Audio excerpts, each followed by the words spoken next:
We left the apartment complex and headed toward the college girl's car.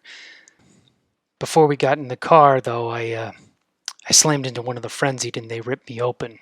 I'm not sure how bad it is, but from the looks of the faces on the other survivors with me, it's bad. It's bad.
Rory looks over to Steve and sees the blood beginning to just spill from his abdomen.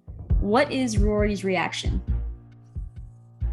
Immediately Rory just looks at it and goes, "Holy shit, did you just get gored? What just happened?" Steve looks down at it. He takes a couple deep breaths and definitely says, it doesn't look as bad as it does, I don't think. And he's gonna like pull up his shirt just to take a look at it, just to see, because he's been in wrestling matches before where he's gotten injured like this, so he would be able to tell how deep of a gash it is and whether or not it's serious or Sure. This is just like stage theatrics sort of blood. Yeah, so you watch Steve pull up his shirt, and as you're pulling up the shirt, you see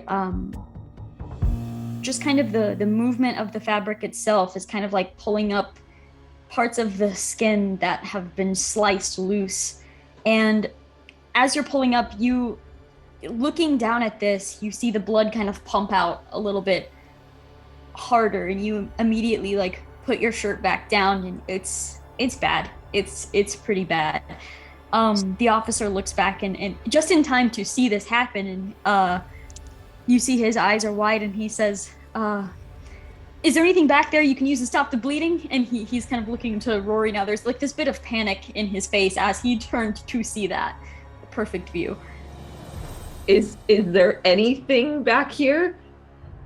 I am going to have Rory make a search roll, and I'm going to have Steve make a luck roll. Nice. 28 under 45. Okay. Rory, you are looking around, and you can see there is a backpack in the floor of this back seat, and you grab it and you're just kind of ripping it open to look. It's like a spare set of clothes in here, so there's cloth you can use to try to. Cool. Yeah. I'm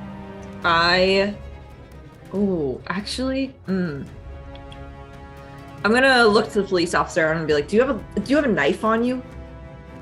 Yeah, the officer then moves over, and you hear kind of a strap like unclip basically, and he pulls his knife and holds it out for you. I will take it. I am going, whatever seatbelt we aren't using, I'm gonna basically cut the seatbelt like belt itself and take some of that, and then I'm gonna grab the gonna grab the shirt, and then I'm gonna like try. And I'm gonna look at Steve. I'm gonna be like, "Can you move up just a tad so I can wrap this around you?" Yeah, he definitely does. He'll scoot Okay, forward. cool.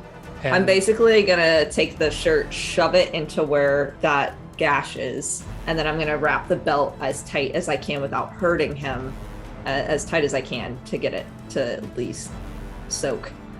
Great. As this is happening, you hear, shit, fuck, this road is blocked off. And Marcus is like turning, trying to, you see a school bus has like crashed into a row of cars and it completely blocks off the way. The officer is looking back, like full attention at you, and kind of turns to see this and just points, and he's like, go down that alleyway, circle around. The car kind of jerks slightly as Marcus tries not to lose the speed. As glancing back, the camera at least can pan over and see these frenzied just running after this car from the sound of the engine. The officer kind of sees that and glances down and is like, how you doing, bud? I'm gonna have Rory. Do you have any first aid? Do I have first aid? I have a first aid. I have a pretty high first aid trained skill check. Okay. We'll go I ahead don't and make have that. I don't have anything like as a training value bonus or anything. That's okay. That's okay. Just go ahead and roll. This knowledge comes from Rory's like incessant like amount of time spending playing video games. Like this is just where they learned it from. They're like, yeah, I'd like this is how it works, right? It's a 58 above a 45. Okay, so you just it's there. The cloth is shoved in. You have this seatbelt tied, but it's like there wasn't quite enough seatbelt there to secure it 100%. So you are kind of having to hold it on a little bit. It is pressed up, and you see it is already like just soaking with blood at this point. It's a good stopper for now, but you're definitely gonna need to find something else to help with this. The officer says, we're gonna have to get a better look at his wounds, see what we're dealing here with. Steve, and he kind of looks at you, and you look oddly calm. There's this, like you're holding the cloth to your stomach, and you're just kind of like looking around. Your face is a little pale at this point, but he says, I'm gonna need a decision here, okay? Do we need to stop and take a look at this, or can you hold on until we make it to the station? Steve will definitely take a minute, take another couple deep breaths, and say, I can hold it to the station. Okay, and he just looks at Marcus, and you see now the car is pulling out of that alleyway and spinning around. As it's pulling out, you see about 14 infected turn and look at the car, and Marcus just says, hold on a sec, and just slams on the gas. You hear like the tires screeching as the engine revs harder, and we are flying up this street. The officer kind of like grabs onto the seat itself to brace himself at this sudden acceleration. So, mechanically, I'm going to explain. Steve has 2 wounds. We said 3 at the end of last session, but that was something that I kind of messed up math-wise. It's only 2 wounds. So, for each roll Steve makes, as long as it has anything to do with physical ability, movement, lifting something, anything in that aspect, Steve will add a damage die to the roll. Damage dice explode. If he rolls damage higher than his threshold, he will take another wound by aggravating his current wound. So there is a chance that he will never roll above his threshold, and he can perform these activities just fine, but there is also a chance that performing an activity could kill him. So, that being said, Steve, keep in mind, you are adding 1 speed die for any initiative or actions that involve speed tests. Okay. 1 damage die for movement.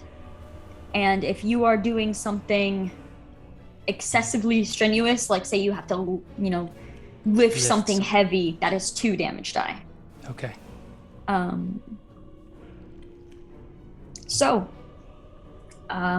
this car speeding around, you can see the police station, you know where it is, but you see Marcus, like, eyes moving to the rear view mirror, moving to the side mirror, and you see him take a right instead of a left, and he is speeding around.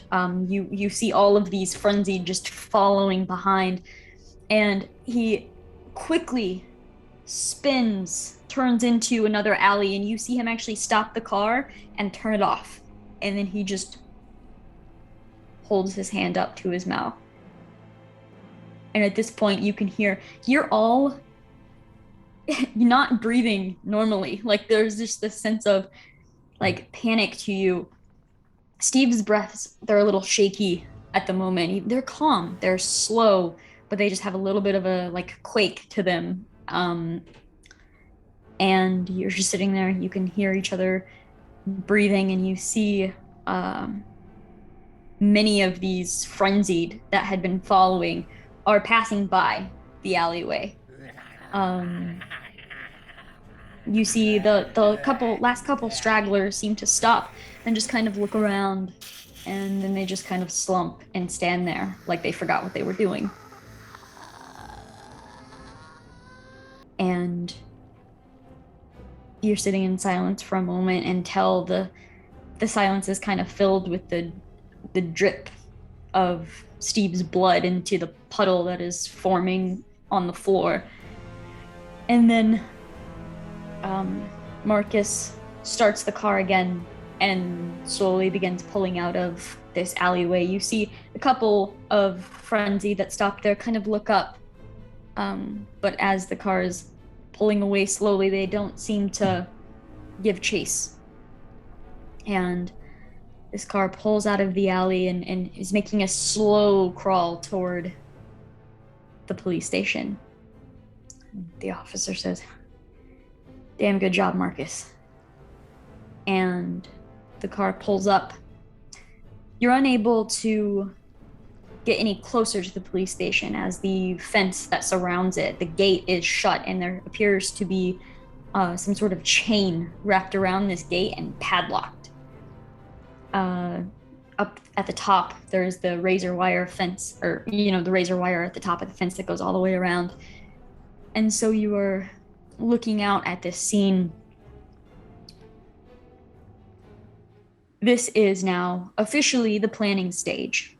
How are we getting into this police station? You have 25 survivor points at your disposal.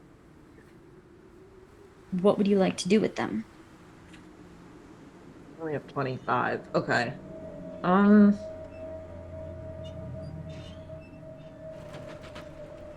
going to say we either reduce the difficulty die by 1 for one person, or we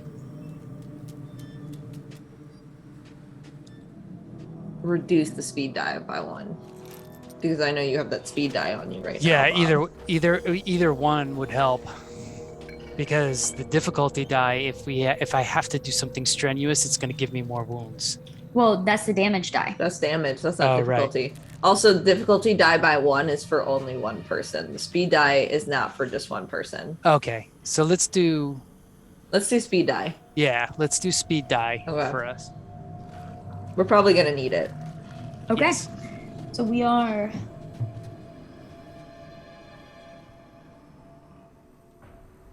And that's all of them, right? Yep, that's all of them. Right, I mean, so unless you want to use 25 survivor points to find more supplies nearby. We might need that too.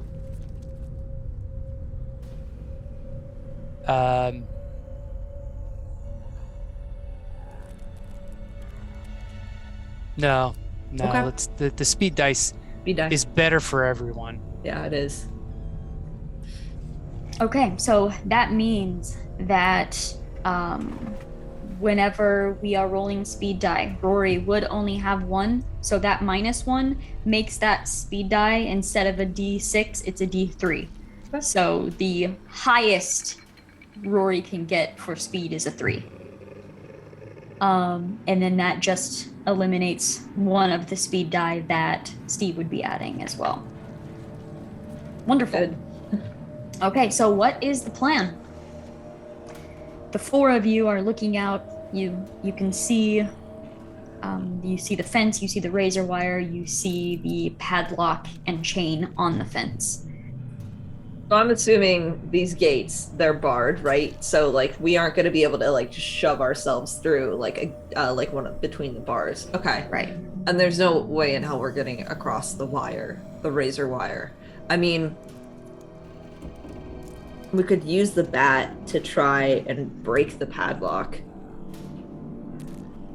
But that's going to cause a lot of noise. Mm-hmm. And also we might want to use the padlock again to lock ourselves in. True.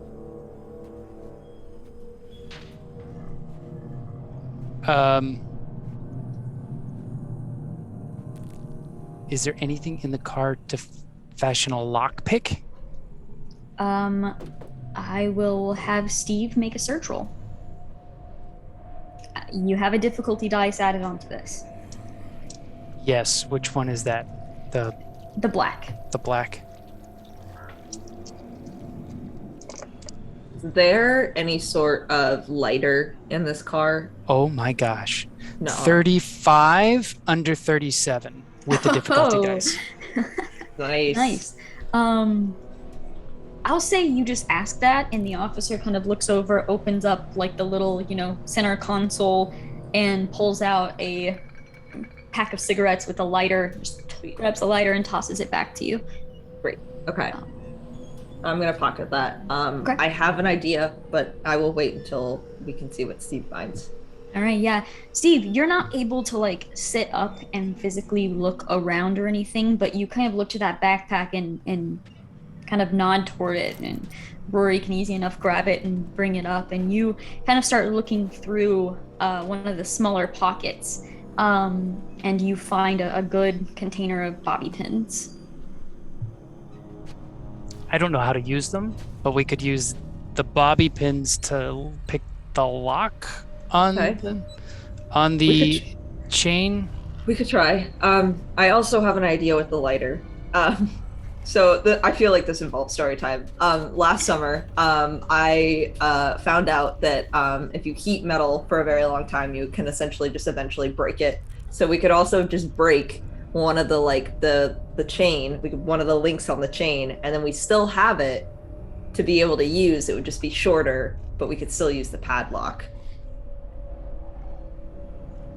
If we found a way to basically like put the metal back together, I'm realizing, which may not be a great idea.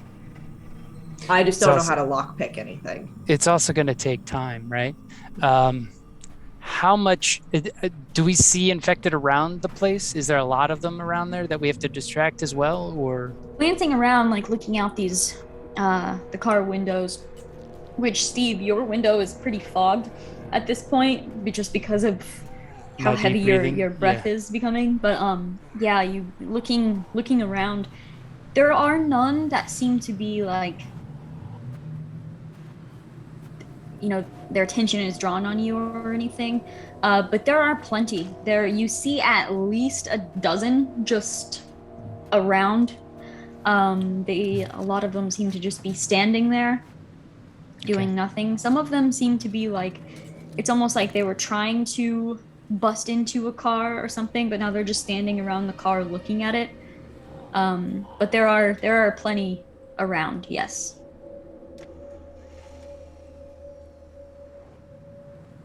Oh boy, oh boy, oh boy. I mean, the other thing we could see is we could scan the perimeter. Someone walks around and see if there is already an opening, because there's probably a high chance that someone's already tried breaking in here. At this point, the officer would offer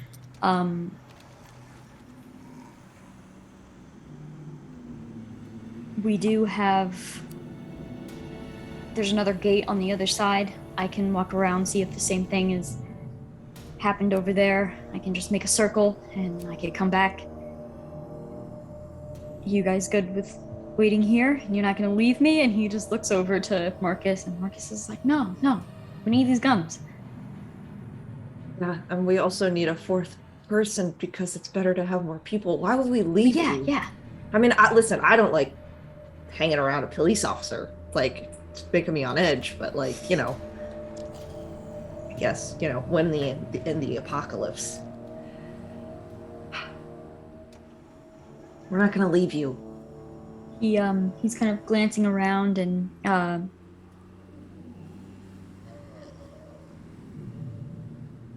you see him kind of like look at his knife that you still have and just kind of like there was a moment where he was like gonna ask for it back and then was like, actually no, keep it. But there's nothing said, and he just looks down at his service weapon and nods and opens the car door and kind of quietly closes it after him. And you see him kind of looking around and just running up to the fence where he then is going to begin circling it. So now the three of you sit in this car, and eventually the officer disappears behind the building as he's circling. How you doing, Steve? You doing okay? Yeah, surprisingly, I'm okay. Does Steve look okay? He is considerably paler than... How much blood is soaked through that shirt? You kind of glance down at it. The whole shirt is drenched at this point, but the dripping of the blood to the floorboard here is a lot slower than it was earlier, and you're not sure if that's because Steve is keeping calm or if that is because this shirt is kind of plugging up the majority of what could be dripping out onto the floor. Okay. Either way, it's not gonna help for much longer. Can I like pry away some of the like material of the shirt to see how big this gash looks like? And also how I want to see if it looks like, does it look like one of the like infected like tore through him? Okay. Let's... I'm mostly just like, I'm a little cautious of how this happened. Right. I'm gonna have you make a... This will just be a spot listen roll, I think. Okay. 24 under 40. I just had it. 45. 40 something. 40 something. So that's 2 degrees of success. Sweet. All right, so you look over and kind of like pull this t-shirt away to take a look at this wound. It is just red all the way around it at this point. It is soaked. As you're pulling this off, you can see the way that it's like, it's torn. It's like torn skin, basically. So it just looks like one big slice all the way across here. Okay. It doesn't, from what you can tell, and you'd probably get a better look, if Steve was able to lay down or something like that. But from what you can tell, it doesn't look like there's anything missing or, completely ripped off or anything. It's just a giant gash. Okay. I feel like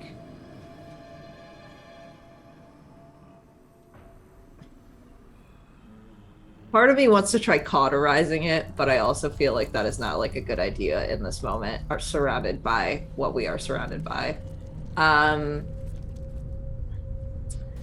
Okay. So I could go over to the fence and try the padlock by myself if you two want to stay here. And I kind of look over at Marcus and I'm like, and also don't leave me behind. And also so you can watch Steve, because I'm very worried about Steve right now. And I can try, because I feel like we're not going to find what we're looking for. I feel like it's nigh impossible. So I can try working at the padlock to see if we can get through. It's going to take me a while anyways. Yeah, what'll it hurt? Okay. I'm gonna hand the power drill that I've had over to Steve. I'm gonna be like, listen, if anything comes in super close contact, it works really well. Just put enough force behind it, okay? Absolutely. Yeah. Thank you. Yeah. Okay. I will be right back. I'm gonna like very slowly get out of the car. Start like very like quietly patting my way over to the lock. Yeah, you hear the door just quietly click shut, and one of those where it's not like actually shut, it's just like slightly latched, and you head over quietly to the gate where you're able to kind of look at the chain. It's like a pretty big, like hefty chain with this just padlock over it, and go ahead and make a spot listen roll for me as well. Ooh, 13. I am rolling so good right now. So that's 3 degrees of success. Nice. So glad they're rolling well, because we all know how percentile dice feel about me. Yeah. We just need it to work well for when you have to roll to survive. Yeah. So you're able to see on this chain itself, there is like a couple little like thumbprints or fingerprints of blood on it, and on the padlock as well, as it was like slammed, locked. So you're just able to notice that. Looking around, you see like a couple of these frenzied beings are kind of walking and roaming around, but they don't seem to notice you yet. Would you like to try to pick this lock? I will attempt. It's not going to be good. I don't have a lock picking skill. Is there even a lock picking skill?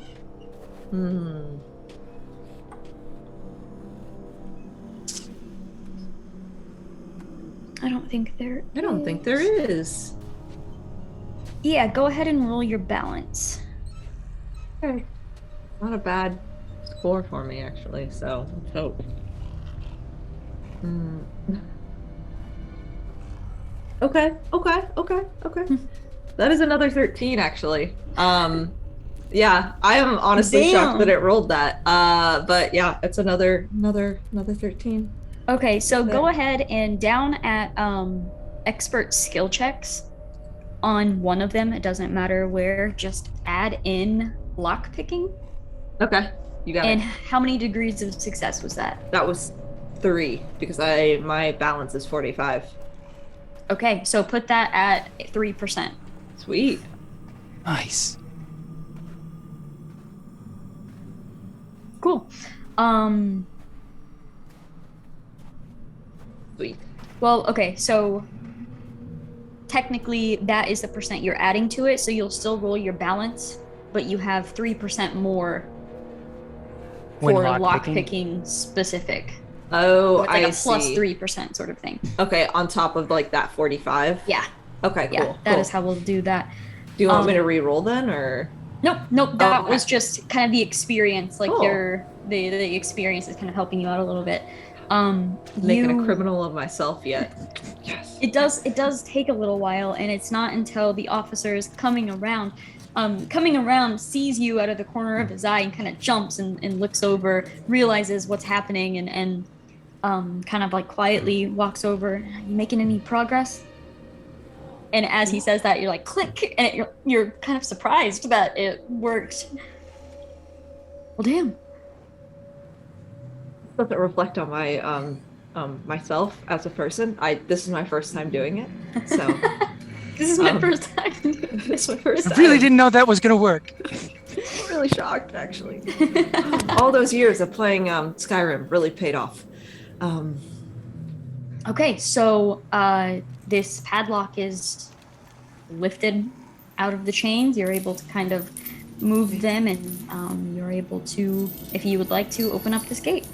I'm gonna do that very slowly, because I'm assuming these are about to be very loud gates. All right, go ahead. And I'm gonna open both of them so the car can get through. Okay.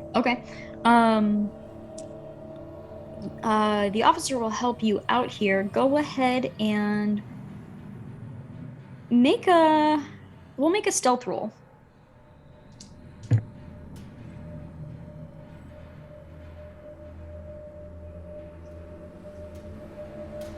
an 88 over 45. So that is 4 degrees of failure. Okay, so you were prepared for this gate to be loud. And so you kind of grab onto it and you're kind of doing that thing where you're like kind of lifting it up a little bit, hoping that you can stress the hinges just right to keep it from making any noise. But as you're pulling these gates away, there is some sort of, it's almost like the razor wire up top hangs down just a little bit too far on one part of it. So as you're pushing it, it clinks against it, like that scrape on metal kind of sound, just like just this loud. It seems so much louder than it actually is too, because you're trying to be quiet. So this scrapes against it, and you stop and you kind of look up and you look over to the officer, and the officer has looked over and he just says, go, open it. And he's like, it doesn't matter if it's loud. And he's pulling his side of the gate open. Meanwhile, inside of the car, Marcus is just kind of sitting there, kind of like tapping the steering wheel, very nervous. You can just tell he's so nervous. And Steve, you can see the officer come around and head over to Rory as they're trying to figure out what's, kind of opening up the padlock and everything. Cool. It worked. How you doing back there? And he just kind of glances back at you. So I tell Marcus I'm doing really, really well. I want you to take a couple of deep breaths with me, Marcus, because you need to remain calm too here. Right. Okay? Yeah. Okay, just in through the nose and out through the mouth. Let's slow it down as much as you can. Okay. Go ahead and make a calm person roll. Or calm other. Yeah. I did a 30 over 17, so it's 1 degree of failure. Okay, so you're like, just take a deep breath slowly, and his eyes move down, and your strength is starting to kind of fail you a little bit, and your hand, like, you don't even really notice it, but your hand kind of falls to your lap, and the cloth kind of slumps down a little bit, enough to for Marcus's eyeline to be able to see this wound. And he sees that and he's like, oh my god, and he just looks forward and he's like, okay, yeah, and then that's the point where you hear like the screeching of the gate, and he's like, fuck, and he like, the car had been off only because of noise, and you see him immediately reach down, hands shaking, ready to start this car, and you hear the officer yell, just open it, and he looks over to the car and he's kind of waving the car in. So Rory, are you continuing to just shove this gate open? I am going to open it as much as I need to let the car in. And then I'm also going to get on the opposite side so I can just like rush forward and close it, but being on the right side, basically. Perfect. Being on the side inside. Perfect. So, ooh, damn. Okay. All right. So you watch Marcus, hands like shaking, fumbling. He grabs onto the keys and cranks, and you hear this piece of shit car start up first try, and he quickly just begins putting it into gear. Glancing around, you see Frenzied from all around, like kind of snap into life and turn towards this car, and they all begin sprinting as fast as they can towards this car. You hear the shrieking and the gurgling coming from their throats, and you just hear Marcus yelling, fuck, just over and over and over, and he slams on the gas pedal as soon as Rory and the officer both have pulled the gates open enough, spun around to the inside, and they're holding on to the gates, and the officer just like, come on, looking around. They can see, like, Rory, you can see how many are just sprinting in this direction. Slams on the gas pedal, the tires screech a little bit, and the car, maybe a little too quickly, rushes into this gate, kind of turns just a little bit, and he's able to slam on the brakes before actually slamming into the building. Steve, I'm going to have you make a composure roll for me. Go ahead and add a damage dice to that.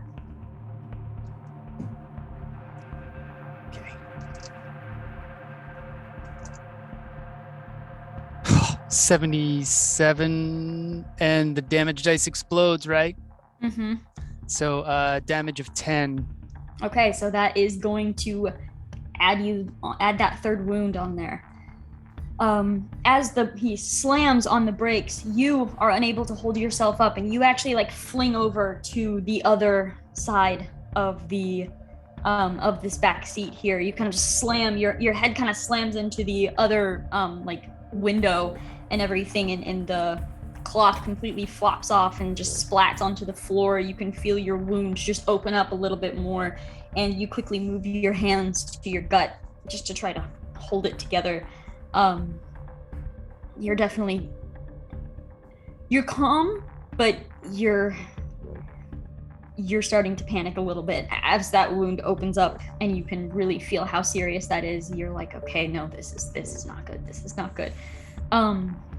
As soon as the car is through, Rory and the officer sprint towards each other to then slam this shut. You kind of pull the padlock over and re-lock that. Yeah, oh yeah, I'm relocking it. Yeah. All right, relock that. They both kind of step away from the fence just in time for all of these frenzied to slam into it. You can hear the fence like shaking and moving as they're just slamming into it. You see one of them look up, and they begin to like try to climb up this fence. As they reach the razor wire, they grab on, and it like severs their fingers, and you see them fall backwards and slam back down into the ground. You see a couple of them are kind of grabbing onto the fence as well to see if they're able to climb up. The officer's backing away. He's like, oh, we gotta get in. We gotta get in. Yep. And he rushes over and like rips open the car door. This is when you're able to look in and see what kind of shape Steve is in at this point. He's like, fuck. He looks over to the door, and he points to Marcus, and he points to Rory, and he says, get Steve out of there. And he rushes over to the door to begin opening that up for everyone. I'm gonna try and help Steve out. I'm gonna run over to the door that he would be closest to. I'm gonna open it. I'm kind of like look inside and be like, do you feel okay to stand? I don't know if I can carry you, but I can at least support you. Yeah, I can stand. Okay. I'm going to try and help him lift himself up. You can put as much weight on me as you possibly can if you need to. Okay. So. Okay. Also, just a note for that failed composure roll, Steve, you do lose 1 morale. Okay. Oh.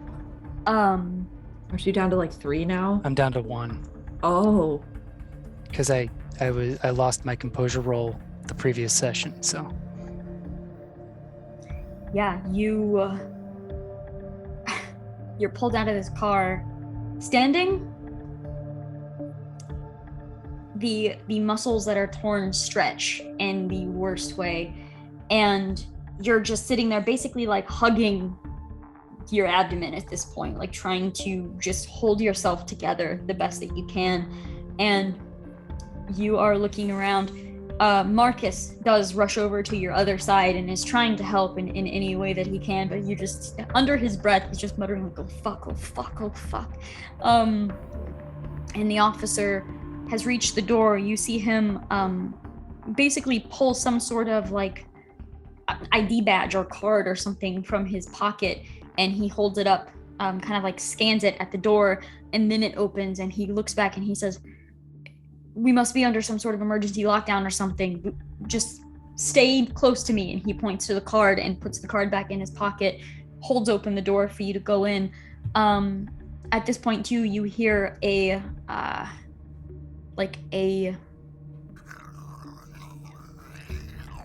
don't even know how to, just the sound of something falling. And glancing back, you see one of the infected has just climbed over this razor wire and has fallen down into the ground inside of this fence. They immediately stand up. You see fresh blood and markings just all over their arms and torso. Their shirt is ripped as they have just like basically flung themselves over this razor wire. They stand up and they look in your direction. I'm gonna have everyone roll their speed die for me. And I have an extra one, right? Yes, but you spent the 25 to get rid of one of them, so you still only have one. And that's the blue one, right? Correct. I'm using a D6 for this, and anytime I roll above 3, I'm just gonna re-roll. Anytime you roll above 3, it can just be considered a 3 if you want. Okay, sure. Yeah, let's do that because I rolled a 4, so let's just consider it a 3. Do they explode? Speed die does not explode. Okay, I got a 6. Okay. So which would make sense. Yeah. So you got a 6. Marcus and Rory are helping you in. Rory got a 3. Marcus got a 1. Ooh. The Frenzied got a 5. So I will say with all of those numbers together, I will have. Why don't the two of you kind of tell me how you get Steve in just in time for this door to close right before this infected slams into it? I think Rory is just like as like basically at some point realizes that like Steve is falling behind and that like Rory can go faster than Steve. So at some point Rory is literally just going to like basically push themselves behind Steve and just start shoving like Steve forward, basically. Like still holding on to him, but like just pushing him forward and being like, it's okay, just keep going and then you can rest. I promise. You can lay out and then you don't have to think about it anymore and we'll take care of you and you'll be fine. It's gonna be okay. And just like basically shoving him forward with like their own weight. Yeah, and Marcus is in front of Steve, kind of like a walking backwards sort of situation. And so Rory, you can see Marcus glancing back in panic behind, like over your shoulder at what is sprinting toward you. And as you're shoving Steve, he just kind of puts his hands up to Steve's shoulders just to keep you upright, basically like grabbing onto you, backing up into this building, and the door slams shut just in time. You hear the Frenzied slam into it and like just banging against this door. And the four of you now stand inside of the police station here. And you turn and you look in and it's empty. There's like this, big entrance. There's this desk at the entrance to help, basically point you in whatever direction you need to. Empty. There's nobody there. You see a couple papers spread out. You see the phone is off the hook. And glancing around, you can see the offices like down the hall are empty. You don't see any, blood or signs of struggle. There's no mess on the floor or anything. You just don't see anyone. And the officer just looks to you and he says, all right, let's get you to medical. We'll be able to patch you up first. And he then at that point too, you hear his uniform jacket unbuttoning, and he kind of pulls that off and he just walks over to you and basically like ties it around your waist, just to act as kind more of pressure. that blocker while you no longer have that shirt anymore. And with his service weapon out, he begins kind of leading the way toward medical as Rory and Marcus are kind of helping Steve along. You are passing through like this large empty dispatch office. You see all of the desks in here empty. A couple phones are left off the hook. You can hear a dial tone coming from like the nearest one. Some of them, chairs are kind of scooted back into just odd places. But again, no real sign of trouble or anything like that. Also, just like it looks like people very quickly left. Yeah. Okay.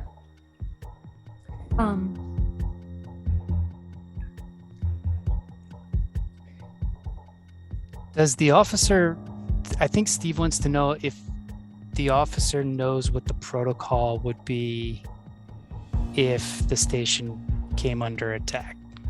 Okay.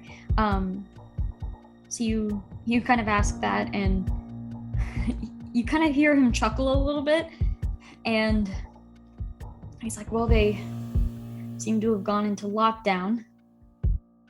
But where are they?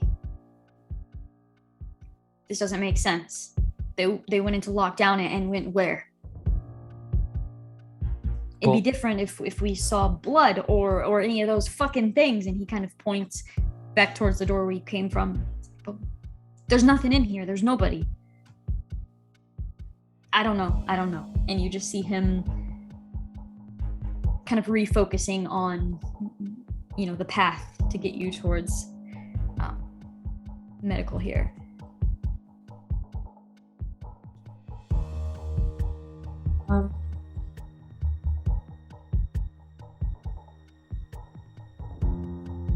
I'm gonna go up to the phone that's near that reception area, and I'm gonna put it back on because I'm sure it's making noise, and I would rather not I'd rather it not be making noise. I'm not gonna do anything with it. I just don't want it to keep making that dialing noise. Okay, so we are going to visit that in a moment.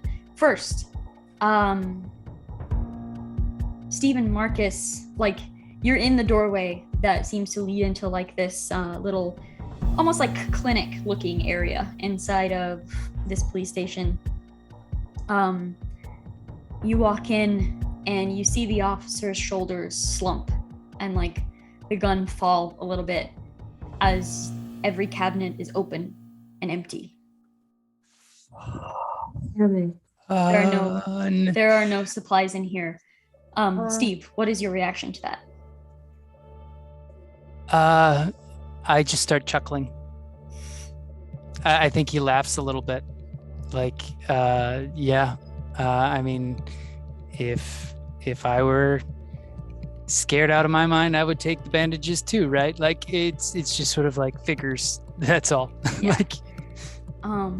And Rory, you put the phone back on the hook, and your foot kind of hits something underneath the desk, and you look down and you see a duffel bag that seems to have been quickly packed full of not beer but medical supplies. Yay! Yes.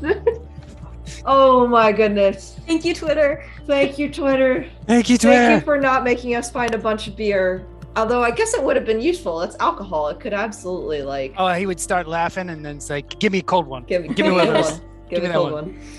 No. All right, yeah, so you see a duffel bag that seems to have been quickly packed. You can see just a couple of just gauze packets sticking out of the bag from this side, but it's something occurred where they were not able to take this bag. Rory is gonna make one short loud laugh and then put a hand over their mouth because they realize they should probably be quiet, and then they're just gonna do a little happy dance for a second. Marcus looks over and is like, "The fuck is wrong with you?" What? Supplies, medical supplies. And he's trying to be quiet too, yeah, all right, get Steve on the table. Go on. And they start carrying you in. You bring over that duffel bag of supplies, bring it into the room. The officer does kind of he doesn't shut the door entirely because he still wants to hear what's going on outside. So it's a cracked door sort of situation. You get Steve to this table and open up this bag. You can see gauze, regular bandages, even band-aids, stuff like that. But you do find a little box, and as you open that up, you can see there are supplies for stitches in here as well. So finding those, Marcus is great. Does anyone know how to do that? I don't know how to do any of that. Yeah. Yep. Okay. It's possible that I have seen people stitched up after wrestling matches. I don't know if I have the strength to do it myself, but I could possibly tell somebody how to do it while they're working on me. Okay, so for metagaming purposes here, what is Rory's first aid again? My first aid actually is kind of high. It's 45% actually, which is decent. It's because my perception and my willpower are really high. Yeah. And both Marcus and the officer are more strength-based characters here. So I think Rory would be the best bet here. Before any rolls are happening or anything like that, what is everyone doing to prepare for what is about to happen? Rory is immediately going to sort of like look around on like themselves and kind of see if they can find something. They're gonna like grab the bandana that's like on their head. They're gonna hold it over to Steve and then it'll be like, I'm really sorry, but you're gonna have to put this in your mouth because if you scream while we do this, like we're toast. So I was just about to say, like, can Steve like look at one of the rolls of gauze and say, can I use one of those? Yeah, I mean, you can use the gauze or you can use my sweaty hairband. So, I think he's gonna grab some gauze and bite down. Okay.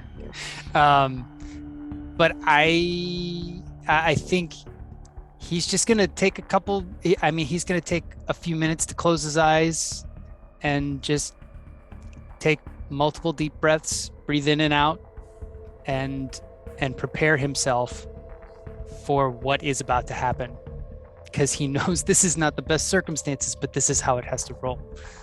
Okay. Also, I'm going to give Rory 5 competence points for finding the cache again. Nice. Because you did not have to go over to one of those desks. So glad you did. I think Rory is also going to like sit and look at Steve and go, okay, I'm gonna go wash my hands really quickly.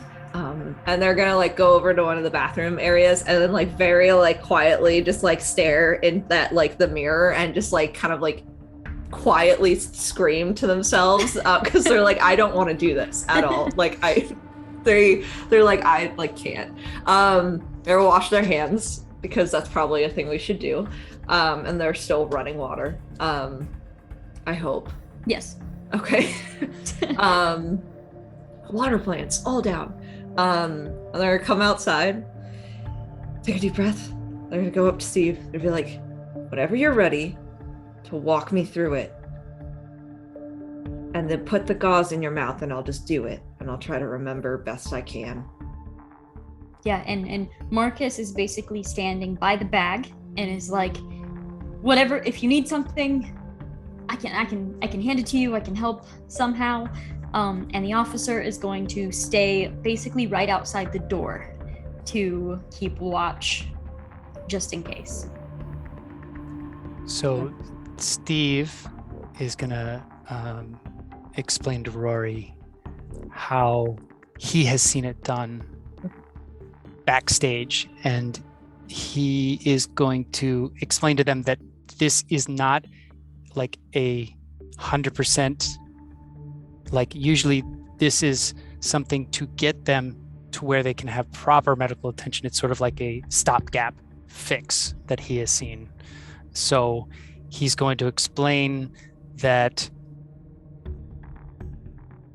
you basically take the needle, dip it in the alcohol, and just like you were like in a home ec class, it can be big stitches. It just needs to close enough to stop the bleeding and to let it sort of set so that we can get somewhere else. It may be ugly, and that's fine. And then he's gonna look at Rory and say, I have all the faith that you're going to be able to do this. Very high faith. You got enough for the both of us because I don't have any for me, but we'll be okay. Okay, first, to see how this is going to play out, I need Steve to make a resist pain roll. I cannot believe that's a check. Is that a check? It sure is. Let me find it. It's it is basic skill checks. Yeah, I got it. Oof. Okay. That better be high for you. And do I need to do this with the damage dice or just a straight? No, this is just a straight roll. I got, so 00 with a 4 is 4%, right? 4%. So it's 4% under 29, which is 2 levels of success. Okay. I am going to go ahead and award you 5 competence points for that. Yeah. As we'll say you bite down on this gauze and you lay down and you begin meditating. You just begin putting your thoughts somewhere else besides the pain that is in your abdomen right now, because your body is naturally like relieving the pain from the giant gash at this point. Like, you don't really feel a lot of that, but as soon as this needle, starts stabbing in, that's a different pain. That's a different place. That's a different pain entirely, and especially as the thread begins moving through as well. So you are biting down on this gauze, doing your best to resist moving, resist shouting. Rory, I'm gonna need a first aid roll. I will give you go ahead and add a difficulty dice to it, but it's not going to be difficulty. You're going to be subtracting it for Steve's help. Okay. So I rolled an 80. Okay. Which is 3 degrees of failure. Because I have a 45% in first aid. And I rolled a 3 on my difficulty die. Okay. So I will say this first attempt here, you've never done this before. No. You don't know how much pressure to apply and how much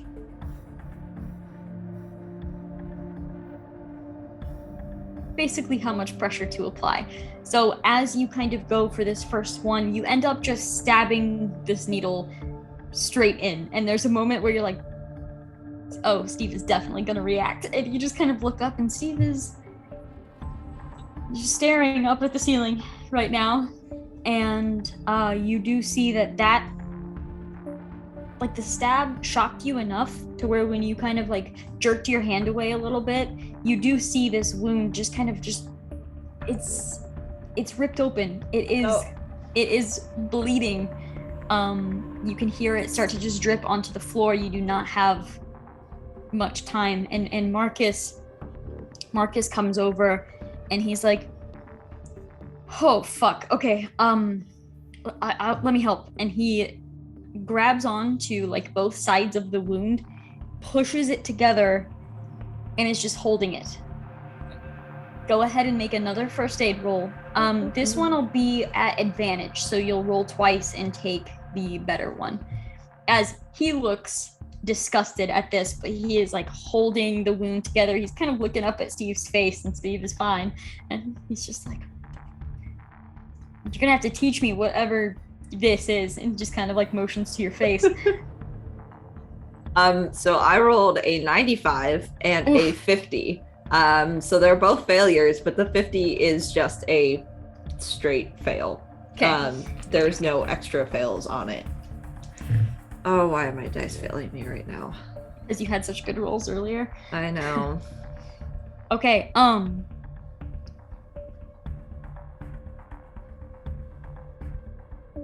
right, so with this, it takes a good amount of time. You are able to basically stitch up this wound so that it is no longer bleeding.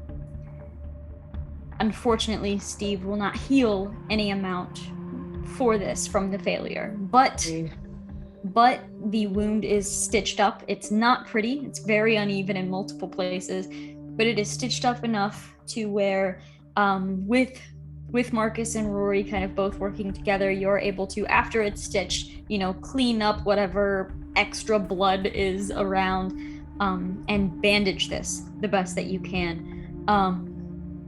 I will say the amount of time that this took, Steve is probably unconscious. Not like in shock or anything, but just the amount of strain Steve's body was put under. Steve is unconscious on this table, pale as a ghost, but alive and no longer bleeding out. He is bandaged, and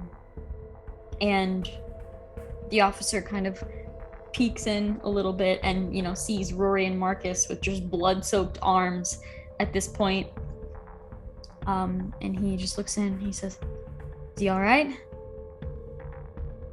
I mean, he's unconscious, but I think he's okay. The bleeding's kind of stopped.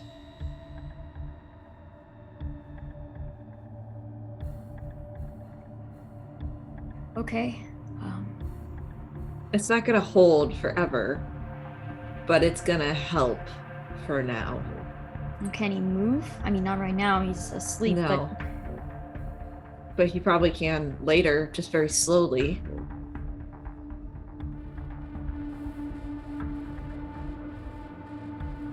All right, so do we go to the armory now? Maybe Marcus can stay and keep an eye on him, or do we wait and all go together? My fear is if we all go together, he may slow us down a little bit. Okay. We can then go. I mean, either we go with one less person, or we take all of us and we have one person who might be slowing us down. You're right. Okay. We can go. We can try and go.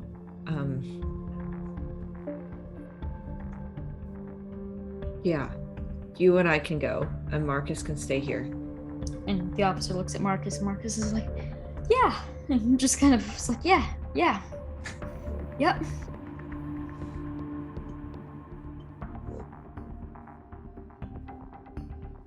Look, Steve, you had a baseball bat. Is this something that you brought inside? Oh no, I think Still in the car? if they were trying to get me in, I had to use both arms to, Right. I would have dropped it. Yeah, so we'll say that's probably still in the back seat of the car. Does Rory have their bat? Oh yeah, Rory has held onto it the entire time. Okay. So Rory has a bat and the officer's knife. Yes. At this point, the officer has his service pistol.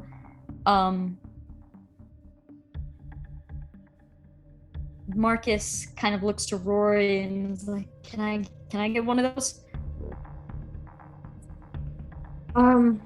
Okay. Well, I don't want to really get up and close personal with these things, so you can have the knife. Great, yeah. He takes it and he's kind of looking at it. He's like, "Okay, yeah. Yeah. Well, good luck." You too. Do you have the keys? No. And the officer's like, "Yeah, I don't either. They must have took them." He kind of points to one of the cabinets that are empty, but he's like, "If something happens, just move that in front of the door. We'll let you know when we come back." Marcus is like, okay.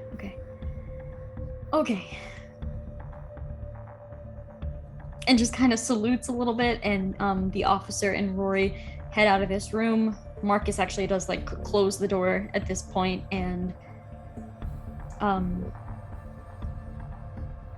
the officer looks at your blood-covered arms up to your elbows, and he's like, "Get washed up. I'll wait for you."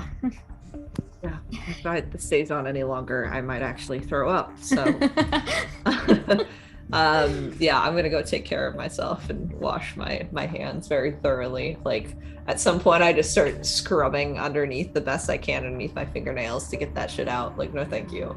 Yeah, go ahead and make a composure roll for me. I was kind of wondering if that was gonna come up at some point. Hey, 69. Nice. Nice. Nice. But my composure is a 40%, so that is 2 degrees of failure. At least it's not 3. Yeah, I will say because of the situation, I'll say this isn't enough to lose a morale point, but you do basically have a mild panic attack inside of this bathroom, as like you didn't have time to panic before because you had shit that you needed to do, but now you're in here, you're alone for a moment. Is there any certain way that this scene happens for Rory? I think Rory like steps inside, kind of like stares down at their hands for a very long time, and then they go over to the sink and they start washing it all off, and they're just like staring at all the blood like sort of like going down the drain. And then they start looking at their fingers, and then they're like their hands, once they're like somewhat like free of blood, they just start like splashing water under their face, and then like they're like looking at their hands and they're like, and they just sort of obsessively like starting to like scrape underneath their fingernails. And at some point they're like, this probably isn't helping because there's probably also my own blood inside of this with how I'm scraping underneath my fingernails. And then they like pace, and then they like just kind of like just like look at the mirror, they take the bat, and then they just slam the bat against the mirror, and they're like, okay, I hate this right now. I literally could have just... The door opens and the officer like rushes in with the pistol pulled and is like, sees the bat, sees the shattered mirror. Hey, that was me. Sorry. I needed to take some aggression out. I apologize. 7 years of bad luck. But you know what? We're already having a really shit day. So what's it matter, right? Okay. I don't really handle that sort of stuff very well. I was going to a therapist about it and was just working through it. Yeah, I'm working on it. Next time it'll be a zombie. It'll be great. It'll be good. Okay. We'll revisit this zombie thing later. And that's the first time zombie has been said in this series by a PC. Oh, that's true. Yeah. Which makes sense that it is Rory that says it as well. So it's great. I'll give you another minute, and he just steps out, and the bathroom door closes, and So bad to this police officer right now. Why do I care? Okay, anyways. Good. I'm gonna walk outside now. All right, you head out, and he basically like pretends nothing happened, and the two of you head towards the armory. Head over to it. It is locked, but he takes out his little, key card, kind of scans it, and it unlocks. Turns the knob, opens it up, and upon opening this door, you both see an officer kneeling down and eating the intestines of another officer. Why?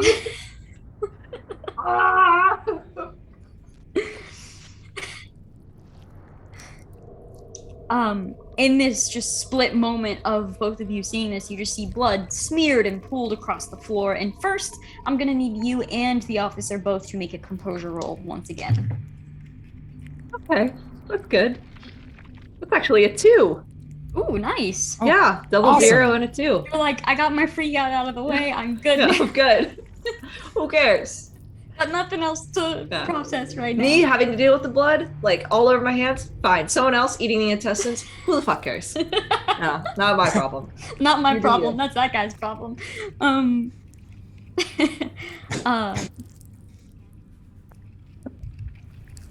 Okay, so in this moment, this police officer did fail the composure roll, which I feel like kind of makes sense in a way. Yeah, because it's another officer. Yeah, pushes it open. This officer turns around and looks with just like gore hanging from his mouth, looks in this direction, and you see the officer standing beside you kind of like takes a step back and just looks completely horrified by this situation. You are the only one with your wits about you right now.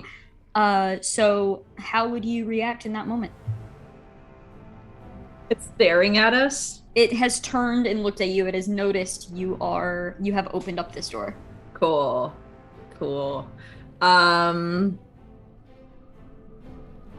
I feel like my first instinct is to go and attack it, but I feel like I don't want to do that just yet. I almost want to The door is closed behind us fully, yes? You haven't walked in yet. Like, you have pushed open the door to the armory. Okay. And this scene is right inside of the door here. I think I'm just gonna sort of stand there for a second, recognizing what we have somewhat learned about these creatures is that, like, sound attracts them. And I am just going to kind of, like, just put a hand over the officer's mouth very quickly. And then just kind of, like, my bat is in the other hand, like, very ready. But I'm just gonna stand there and just like, try and stand very still. Okay. All right, I am going to have you roll a speed die for me. Damn it, I should have just attacked. Is the speed die still reduced? Yes. So 3. Cool. So I rolled a 4 for both the officer and this infected. So I was already going to give you a bonus for kind of having a readied weapon as well. So what happens here is you cover the officer's mouth, and he, like, understands what's going on here. You see him just kind of, like, lower his gun a little bit and just stand silently. And you see this frenzied, like, stand up and turn in your direction, and you do see, like, their eyes are miles away. Like, they're not really seeing you necessarily, but you see them like, looking in your direction, and as they're kind of moving forward, you see them kind of, like, sniff the air, and they are apparently close enough to you where they can smell you. And you see in this brief moment, they lunge for you. Go ahead and make an attack roll with that bat. That is going to be, melee bludgeoning. Melee bludgeoning, okay. I think all melee is the same, but I think you can increase specific ones when you level up. So that would be a 25% that I'm trying to get under. Yes. There's like a BL, a PI, and an SL. Oh, yeah, the BL is the bludgeoning. Okay. PI is piercing, and SL is slashing. Okay, so bludgeoning. Oh, come on, you can't be any better. I would like to also say, if I do succeed this, that I would love to aim for the head. Okay. Or I would just like to bash that bat against the head of this creature. I don't think that's gonna work, but Pretend it's a mirror. Yeah. Unlike the mirror, this thing is moving. So that is an 86, which is a failure. That's like 4 degrees of failure. Okay. So as you go to swing, your palms must have been super sweaty, because as you go to swing, it, like, slams into the shoulder of this frenzied as the frenzied is running forward, but your grip just wasn't quite strong enough, and as it slams in, it just kind of bounces off and out of your hands. And you hear it ping, ding, ding, just against the floor of this of this hallway. And you watch this frenzied, like, slam into the officer. The officer, like, slams into the wall on the other side, and you see them, like, bringing their gun up, and they bring the gun right here on the on this frenzied, and they're holding it, and they just kind of look over the shoulder, and they kind of glance down to the bat, like, I will shoot, but I don't want to. And so you kind of see them, like, holding this frenzied off for the time being. Go ahead and roll another speed die. Ooh, that's a 1. Okay. So what would you like to do? I am going to sort of like, look over at the bat. I am, like, basically, like, slipping through blood at this point. So I'm going to go and try and grab it, pick it up, and I'm going to try and just slam it against the back of this creature. Great. Go ahead and make that melee roll again. It's not going to happen again. 58. All right. 3 degrees of failure. Is this the bat with the barbed wire? No, this is just a metal bat. This is the other one? Okay. Yeah, as you kind of go to slam down on the head, they're moving too much, and you slam down and it just hits the shoulder. You hear a little crack, but it doesn't seem to be phased by it. Okay. Let's see here. At this point too, the officer is just holding the gun to just right under this chin here, kind of using that to help like push the face away as the jaws are just snapping and snapping like towards the officer's face, kind of like reaching out, scratching. And the officer's just holding them back, and the officer looks at you and is like kind of just holding this back, and he's like, look, you got this, you got it. You got it. Please just kill it. Go ahead and, if you would like to, give it one more shot. I will try. Let me see if I can roll like a calm other roll here. 33. 33 is a success, so I'm gonna give you advantage on this roll. You have to hit what, a 25? Yeah, I have to Okay. roll a 25. So that was a 63. 21. Oh, nice. Yeah. Yes. Okay, so yeah, he's holding this back, and he just looks and he's like, you got this. And there's like this just moment of calm like between the two of you for a moment. You grip the bat. Go ahead and roll damage. Cool. I think it has one. Yeah, one damage die. Come on, buddy. Roll high. Explode.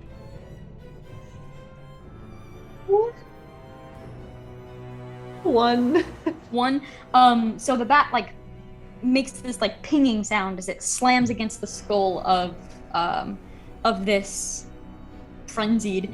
And this is enough to just like you knock into it, and it seems to let go of the officer and then turn its attention toward you.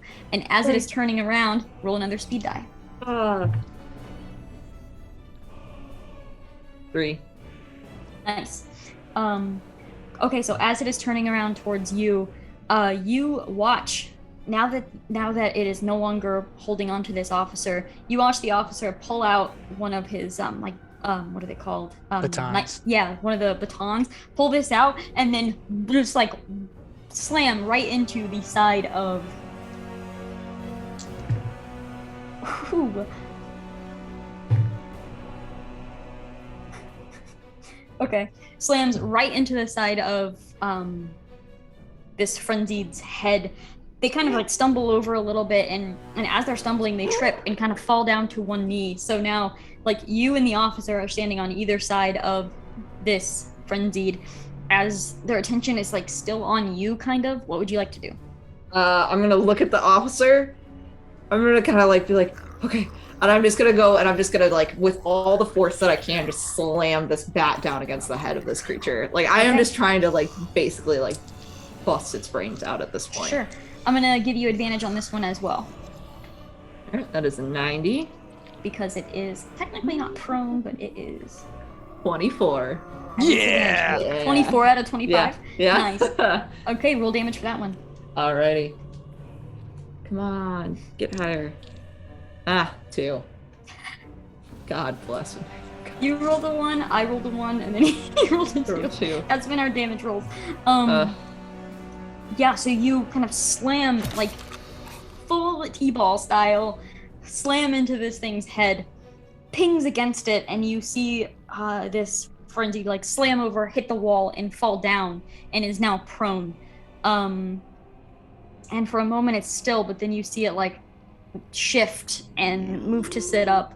There are plenty of, you can see the actual, like, places of impact on their head, but it's, like, not affecting them. It's not like caved in or anything, just big, just already bruises forming as they are sitting up.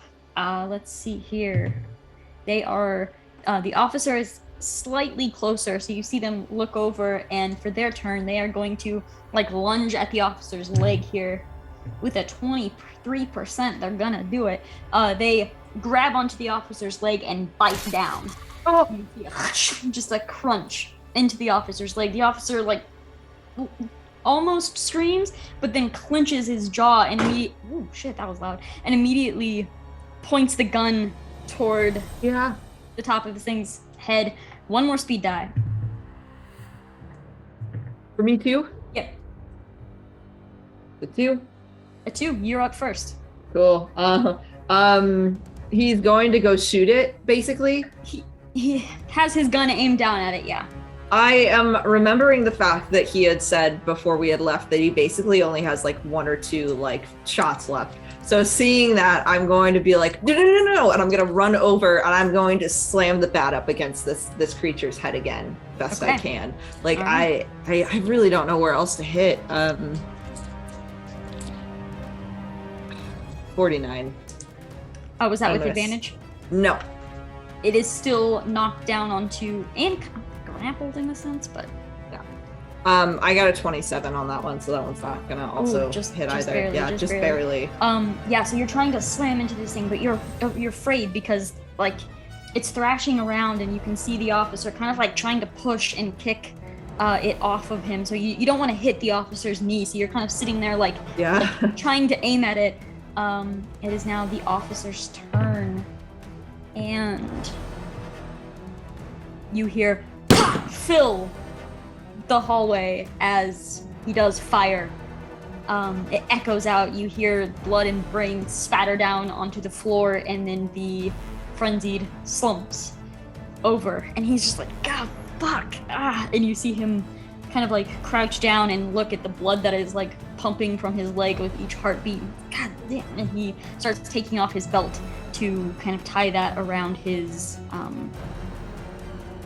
like right above his knee, basically, as it got kind of this, sort of thigh and knee. It's like this odd, and he's putting his belt around the best that he can. Does it look like it hit a like important, like, I wouldn't know this, but does it look like it's spurting out a lot more blood than like what would be expected?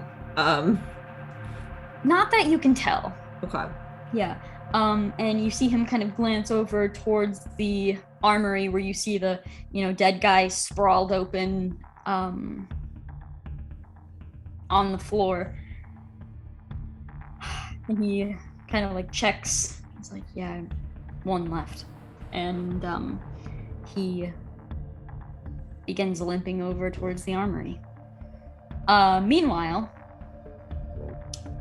what is Steve dreaming about? I think he's back in Philadelphia. He is envisioning nights with friends. He's envisioning going to wrestling matches with his friends. Just, it's sort of like a loop of where he found his passion for what he is doing now in Chicago. But there's also this weird dynamic where he knew he had to leave Philadelphia to Chicago because the group of friends that he was with and hanging out with and found that passion with wouldn't let him. He would if he was still in Philadelphia, he wouldn't have had the focus to get what past that level of his life.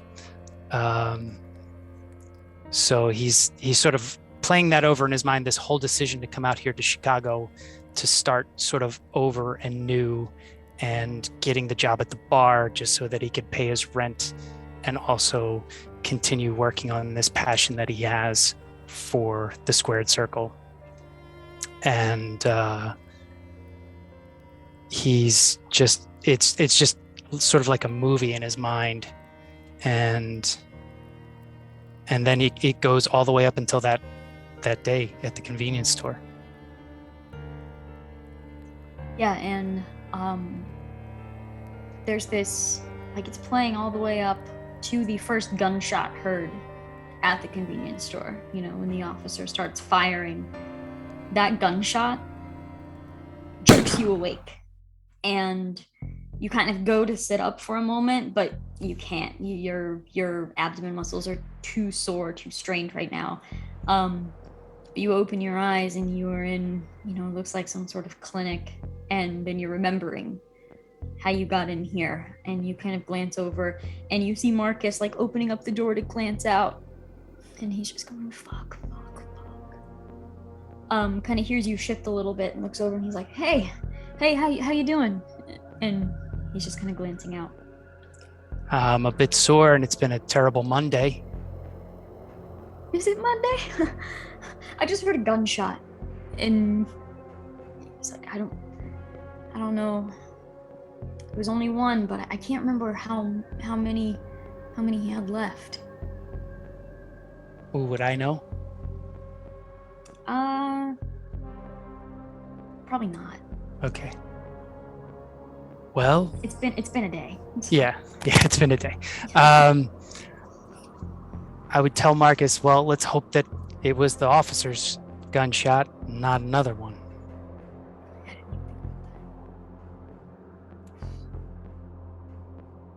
Okay, and he just kind of closes the door again, and he's like, we'll just listen. We'll just listen for him to come back. Yeah. At the armory, you can head in. You see a variety of weapons have already been taken, but it's not picked clean like the medical center was. There are still a few things left. You are able to find on the floor, actually, there is the officer that was being eaten does have his weapon in his hand. So you do see there is a pistol there. There is also kind of like on the floor, almost like it probably got knocked over or fell out of a bag as someone was leaving. You do see like a flashbang grenade as well. You see there are like up on the chargers 4 walkie-talkie radios. There is 1 duffel bag left in here. You see counting the officer's pistol that is on the floor in his hand, there are 5 pistols here. And you see 1 assault shotgun left behind as well. Hanging up, there is also a tactical vest. This isn't going to provide any extra armor or anything, but it allows like 6 small item slots on your person for carrying, say, spare ammo or maybe extra pockets, basically. I'm gonna just start grabbing as much of that as I can. I'm gonna throw the duffel over me, put it on so that way it's like sort of like in front of me as I'm like just grabbing things and throwing them in. Sure. And then I'm gonna grab that assault shotgun. I'm gonna hold it out to the officer and be like, if you want to use this, you can right now. It'll make you feel better. If not, yeah, he okay. just reaches out and he's like, yeah, it'll make me feel a lot better. Okay. All right, so the officer has the assault shotgun. Do you have one of the pistols? Yeah, I'm gonna load one of the pistols up. Great. So then the other 4 are in the bag. Yep. The bag can easily hold the walkie-talkies. Do you throw the tactical vest in there? Well, we're talking like tact vest. We're talking like a Kevlar, right? No, it's not. It doesn't add any extra armor or anything like that. It's just meant for storage, basically. Like it'll hold extra ammo or anything like that. It's just going to add like 6 small item slots. I'll throw it in the bag for now. Okay. Cool. I'm not going to take things. I will wait so we can dip them out properly. All right. So you've thrown all of that into the bag, and you do see before you throw in the walkie-talkies, the officer does grab one and just kind of like tries to make contact with anybody, and just after a few minutes nobody is talking back on any of the channels, and he just kind of gives up and tosses it into the bag. All right, let's get back. And he starts limping his way back. Hey, are you doing okay? How does that feel? It hurts like a bitch. Okay. Will you let me know if anything weird starts happening to you? You know, like if you start feeling weird, like, you know, like sometimes like with rabies, people start acting funny when they get bit by an animal with rabies, you know?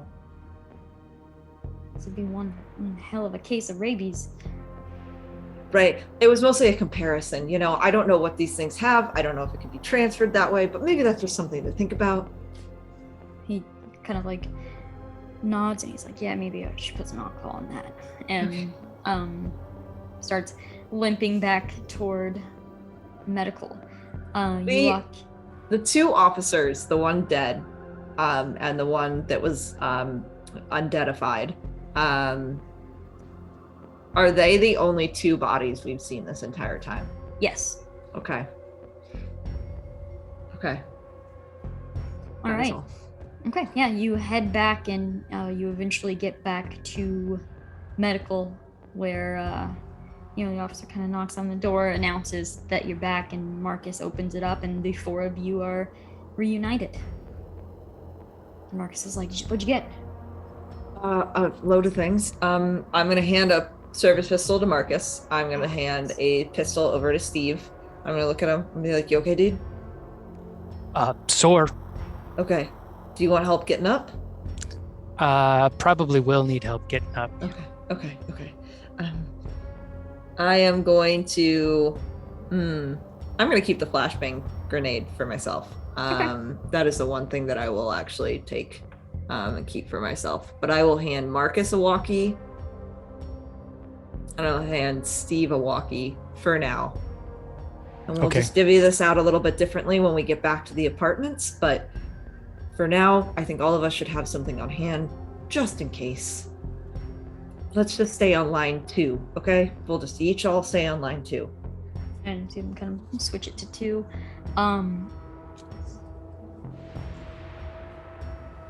Okay.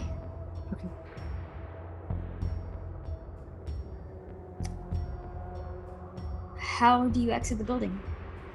Great question. The officer also says, like, you're still not looking too good. Maybe we should visit one of the vending machines, get you something to eat. I actually can handle that. And I grab the backpack that I had and I open it with all the vending or all the snacks from the gas station. Do you want ho-hos? I got some Twinkies. I got some Flamin' Hot Doritos, Cheetos, whatever they are. I got some weird, funky looking like gummies. I don't know what they are. What do you want? It's a lot of junk food, but it's gonna be great. Steve wouldn't touch any of this junk food because he's a health sort Buddy. of. I know, but he's gonna look at it and he's gonna try and sort of make the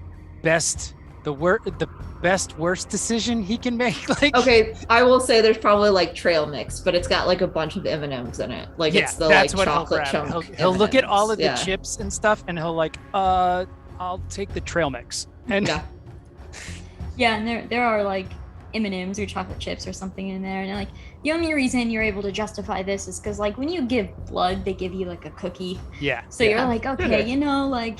I gave a lot of blood today. I gave a lot of blood today. So yeah, it does take. You probably have to wait a few minutes, get a snack in you, some water, and while you gave a lot of blood today and definitely do not feel great, you're not as woozy when you go to stand up, and you still mechanically are at that speed die bonus and damage die. You still have to roll your damage die to see if you rip open your stitches or your wound or anything like that. Okay. So mechanic wise, that's still in effect until you actually have some recovery time. But yeah, what would you like to do? While Steve is eating some snacks, the healthy kind. Stevie snacks. I am going to go towards the door that we had come through.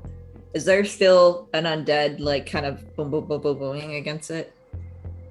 You do not hear any slamming against the door. Okay. Are there windows? Nope. Fucking hell. Okay. I will say it does take some time. There aren't windows on this particular door, but you can probably like go over to one of the offices to an actual window and kind of be able to look out and try to get a good vantage point. You see there are, from what you can see, 4 frenzied inside of the fence, just kind of like standing now, like catatonic, like they forgot what they were doing. I'm gonna go back in and be like, okay, so there's 4 in, and we still have to get out, which means opening the gates again. And if we are still taking the car, I mean, we're gonna draw so much attention to us. Like, I don't know how else we're getting out of here.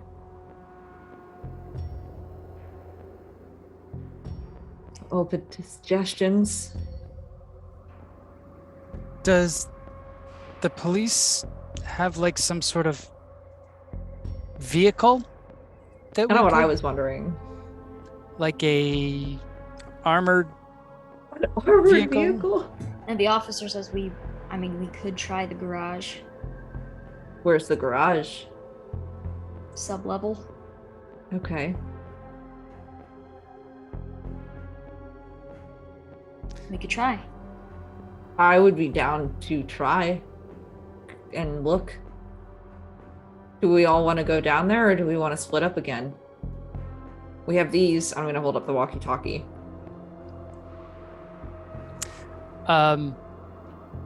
We only have 1 key card, right? Correct. Oh, yeah.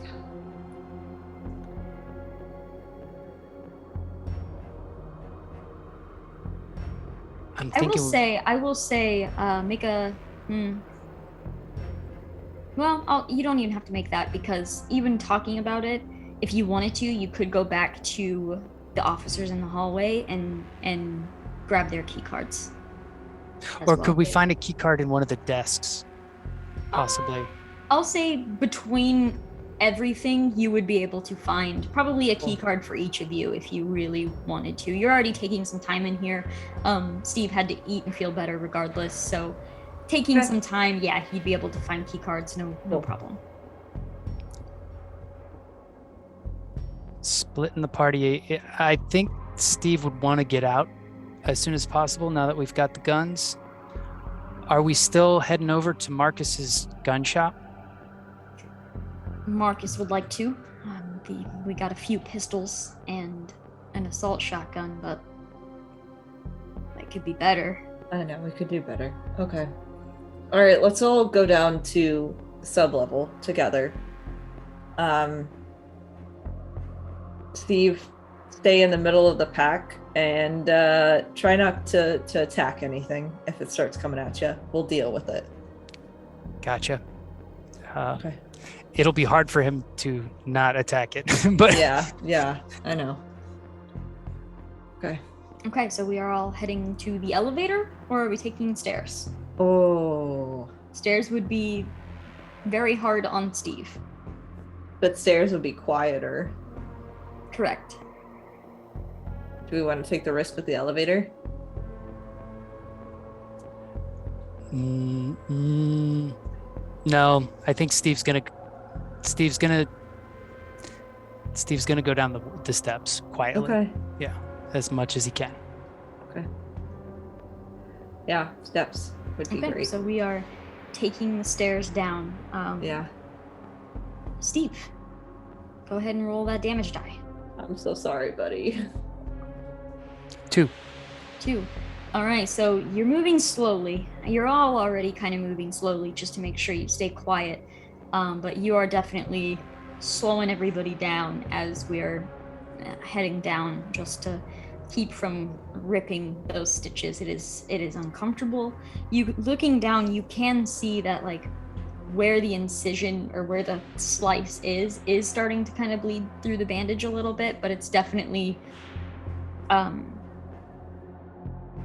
I would say normal, but nothing about this is normal, but like as normal as this kind of a wound could probably bleed into a bandage. Okay. You're not too worried about it currently. You're more worried on keeping quiet and pushing through. So you head down the stairs, and there is the door that seems to lead into the garage. I will start walking towards it. And I'm going to sort of push it open and then immediately have my pistol trained towards the opening of the door. Okay. Is Steve doing anything in particular right now? He has his pistol ready. I think he's probably trying to be as quiet as possible. But he wants to look. He definitely wants to be on notice to see if there's anything else. Like, I'm worried about there being more officers in this garage as well. Okay. So everyone's attention is pretty much just turned to this door currently, as the door is kind of being pulled open and you're glancing through, because there is a little window on this door, but it's one of those like super thick, I can't think of the word, but where it's like glass that you can't really see through very well. Okay, frosted. Yeah. So you're not really able to see too well in there, and as you open up the door, kind of putting your gun towards the crack of the door as you're opening it up, go ahead and Rory first make a spot listen roll, since you are the one physically opening up this door. Fail. 54 out of 45. Okay, you open up this door and it is pitch black inside of this garage. You kind of blinking, taking a moment for your eyes to adjust. Steve, go ahead and make a spot listen roll.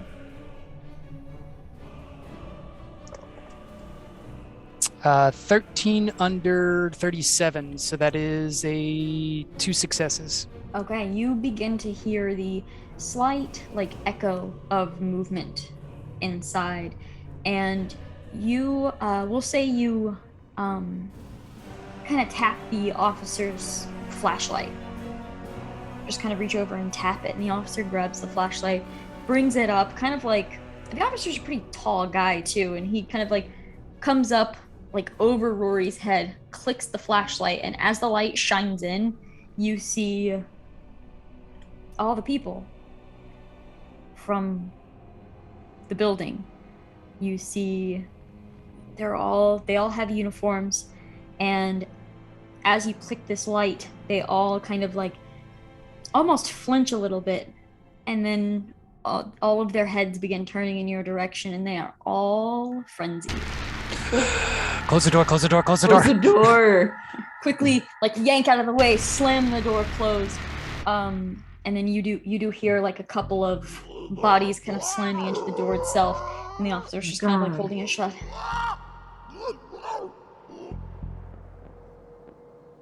Okay. Oh boy. Okay. Well, that answers the question of where they all went.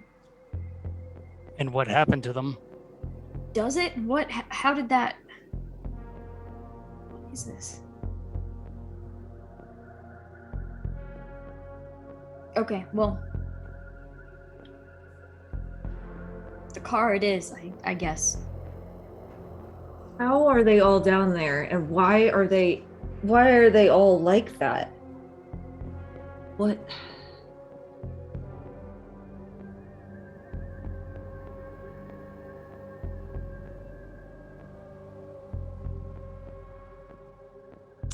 I don't know, but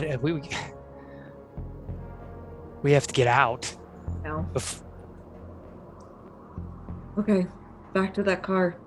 And I guess we just, I don't know, hope for the best. Yeah.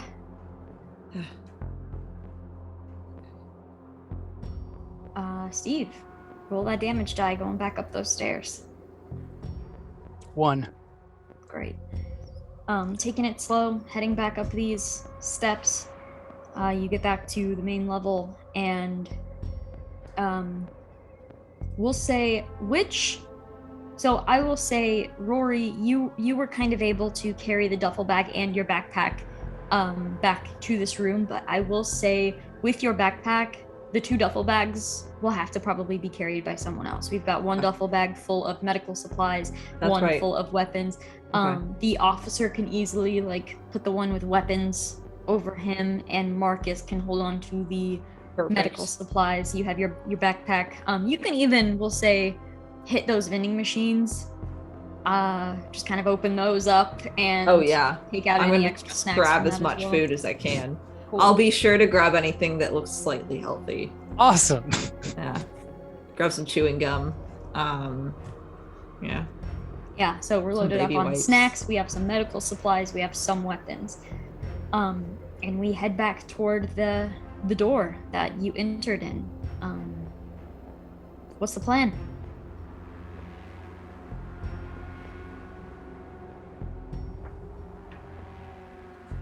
So we could do a couple things here. I can go try run over and get the padlock back open. And then everybody piles in the car and drives very quickly. And then if you let me back in to the car, that'd be great before you drive off. Or we can create a distraction and hope that that's enough noise to scare or to guide these things away from us, to give us enough time to get out of here by ourselves. I just don't know how to create noise. We've got that flashbang though. I know, I was gonna say we have the grenade, but I don't know if I want to use it right now. Right. But it might be our only chance of doing something.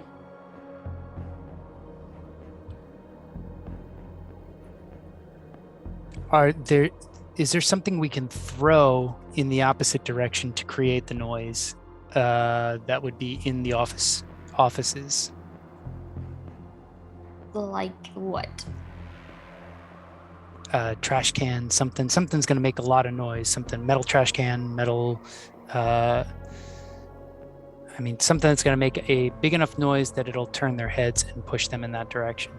I mean, you could definitely find objects to toss if you would like to. There would be trash cans, there'd be phones. I mean, if you want to take a full phone and toss that out there, there's...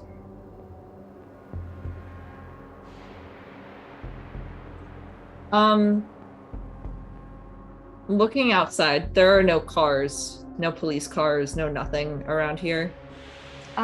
Correct. There are some vehicles like pulled over on crashed into things. Like there are abandoned vehicles in various places alongside these roads. We just have no way of knowing like if they're working, if there are keys. Kind of the same boat you were in when you were looking for a vehicle to begin with.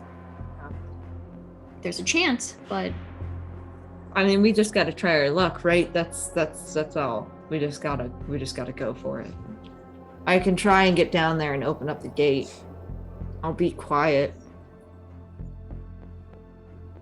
There's 4 of them in the courtyard right now. Mm-hmm. There are.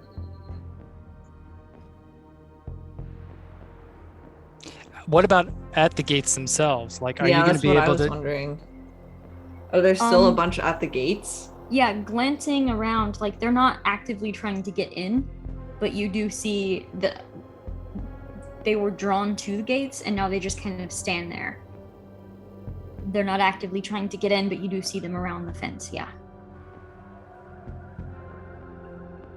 We just abandoned this vehicle?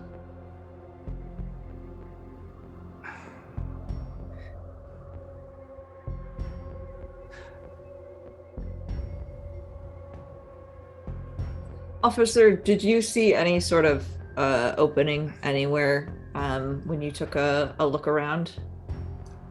No. Does the precinct have any of those like loppers, like wire cutters that we could like cut a hole in the fence of some sort to get through? Probably would have had those in the armory. Not there. Okay. Marcus is like, look, we got these guns now. Why don't we just go out and start taking care of them? Because it's gonna draw more towards us. Took so much out of us to try and get the first one down in the armory.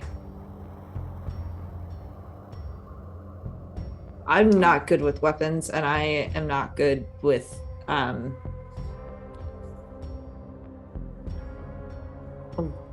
even this bat. I'm not good at it. I'm not gonna be much help. I'm actually pretty good with the bat. We can try. Um, Could we just run the car into the yeah, fence? I'm wondering if that's. I'm wondering if that might be a good idea. Let's just try going out there and taking care of them. I don't think there's any other way around it. I mean, we can be quiet if everybody else wants to take care of them. And Steve, do you want to go down there and get the gate open so that way you don't have to engage with any of them? What's the thing to pick locks again? Balance. What's your balance? 35. Okay, mine's better. Mine's 45, 48 if I'm Picking locks, yeah. picking locks. I mean, I can go do it, but If it was 1 or 2, I'd be like, yeah, let's just take them out. But Four. 4 scaring me. four And- with the chance of bringing more on Yeah. is what worries me too. It sucks. Like we just put ourselves in a really rough scenario. I do think once we get to the car, we should just drive through them, but it's getting to the car that scares me. It's getting to the car and getting through the fence that worries me the most. At this point, the officer says, I have an idea. Okay. Is it a good idea? I don't know. But look, this fence goes all the way around, right? I will head out first, and I will start yelling, shouting, and I will lead them around the building. You will have that much time to try to get this unlocked and do it quietly. And if that doesn't work, by the time they're coming around, we can ram the car into it. I'm gonna try all plans all at once.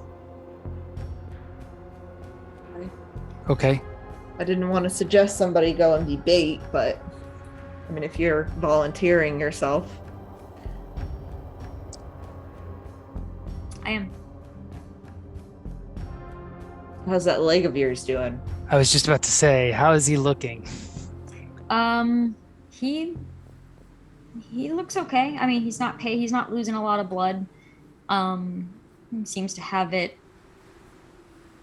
at least a lot of pressure on it at this point. How do his eyes look?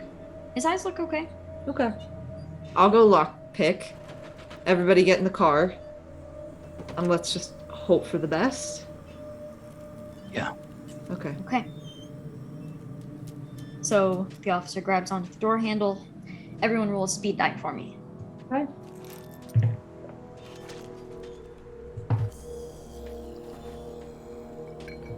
I got a 1. It's 3. All right.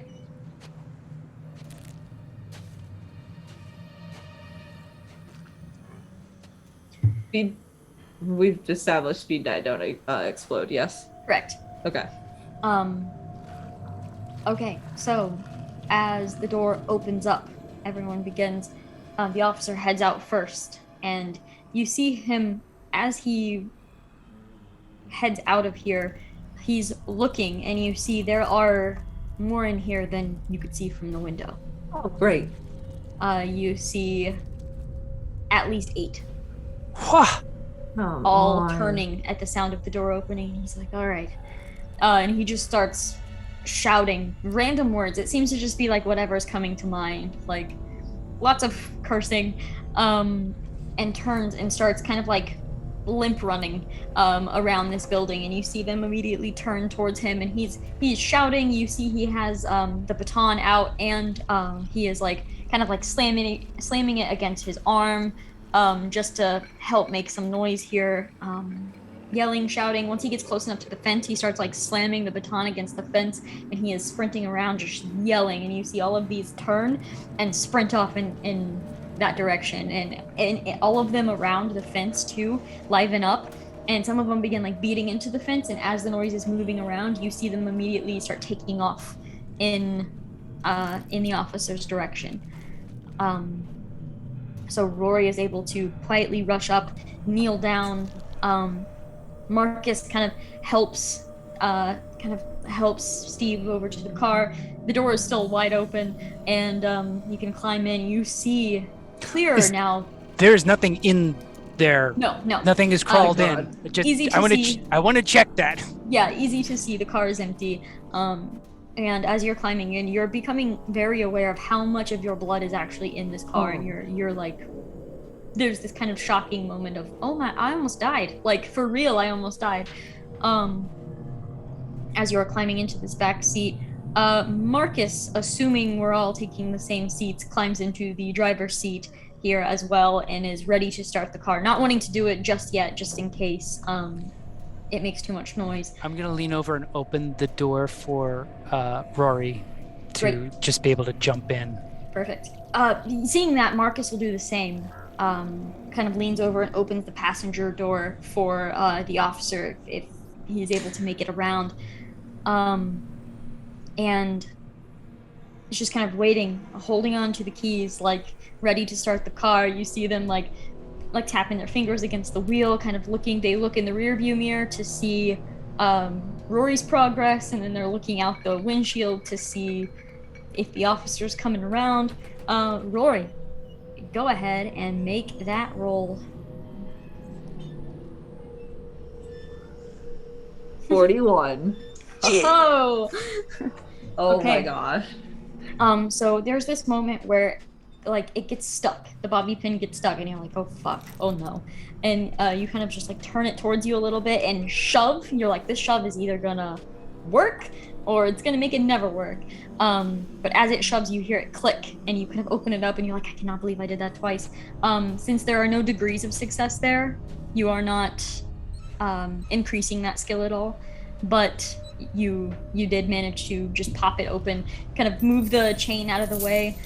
And I'm gonna take that chain and the padlock with me. I'm gonna grab it, roll it up, and I'm just gonna have it in my I'm just having it in my fist for now, because I don't want to have to take it, take my bag off.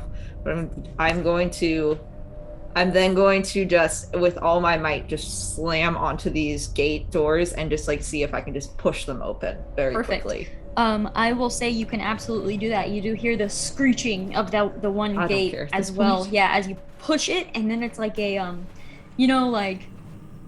turning off the light and running to the bed sort of situation. Like, that is exactly what is happening here. Pushing the gate and running to the car.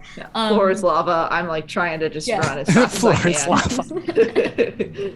Yeah, you sprint over, get into the car, slam the door, and you see at that noise, Marcus takes that as I can start the car, and immediately starts this car, puts it into reverse, ready to back out of this police station, and he's kind of looking up, looking for signs of the officer coming around, and there's a moment, there's 2 moments, and then you just see Frenzied sprinting around from the other side, no officer, and as they are running around, he just immediately slams on the gas, and the car starts going in reverse. It backs up out of this police station, like kind of like slams into a part of the gate on one section. The car kind of rocks a little bit, and then puts it back into drive and starts speeding forward. As he's putting it back into drive, I'm like throwing myself over and trying to reach out, grab the car door, and slam it closed. Great. Go ahead and. I don't need that thing being a liability for any of us. Wait, go ahead and he had a bag on his back. Oh! He had all the weapons! Are you kidding me?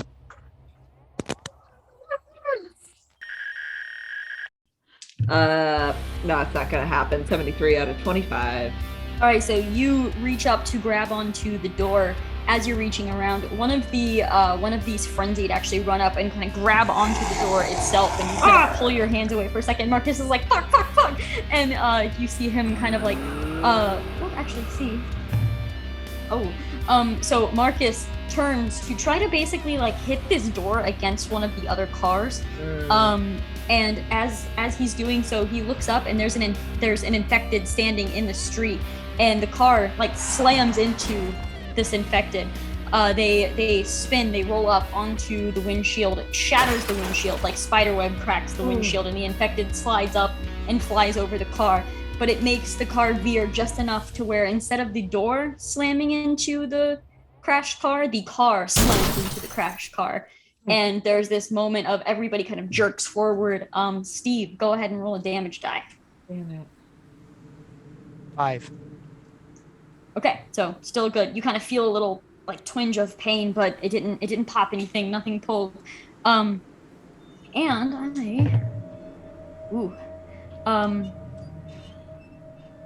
At this point, Marcus immediately like puts the car in reverse again, and it's still running. They're still good. Like it pulls away. You hear the scraping of metal as the car pulls off of the other one, backs up a little bit, and the frenzy that is still holding onto the door now looks in and is attempting to climb into the car. At this point, you see Marcus grab onto his pistol, point it at the frenzied climbing into the car, and fire. The pop fills the car, like there is this ringing in your ears as the gun is fired directly inside of this vehicle. This frenzied like blasts out like backwards a little bit, kind of loses their grip and falls out of the car. Marcus lunges over, grabs onto the door and slams it shut, and then kind of like it's still just saying, oh fuck, like that is all Marcus has said this entire mission is just oh fuck. Kind of getting back into the driver's seat here. You see him put it in gear again and begin driving, and he's like, fuck, he had the weapons. I know. I should have grabbed them from him. I should have just let him have the snacks. I'm sorry, y'all. It's okay. It's okay. The gun shop will have plenty. Gun shop will have so much. Okay. It's God, and he just starts like punching the steering wheel for a moment, like just so upset. And I'll say it takes a little bit longer than it would to get to the gun shop, because he's kind of making like this wide circle to try to lose as many of these frenzied as he can before getting there. And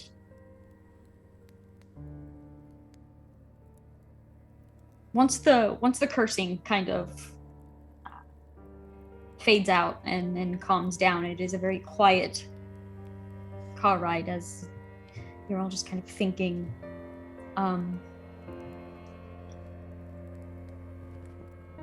You're looking out the windows and you see destruction all around you. At this point, you see cars with busted windows. You see a couple cars on fire, probably passing by certain vehicles. You see bloodstains in the street with no explanation. As you pass by, some of these frenzied kind of like look like you grabbed their attention, but you just pass a little too quick and they don't give chase. What is Rory thinking about? Kind of staring out of this window, or not, if you'd rather just be like looking at your hands, or... Rory is kind of like just sitting there in like stunned silence, just thinking about the fact that they didn't take the duffel bag with the weapons. And then they start looking around, and they're kind of looking, they're like certain areas are being passed that they're like, oh, I like used to visit that like shop, like that was a coffee shop I frequented, or like I've definitely been like meandering around these bars or something. and they're just looking around everywhere, and they just keep thinking about how many people this city has and how many people were already frenzied down in the garage, and they're just sitting there and they're just like shocked that there is probably very little people who aren't affected by this, clearly.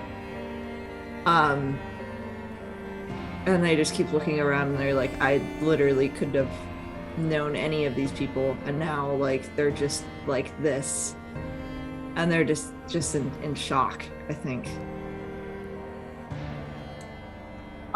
And on the other seat, what is Steve thinking? Is Steve looking out the window? Yeah. Steve's looking out the window, but he is deep in thought about what can we do next. Like, he's definitely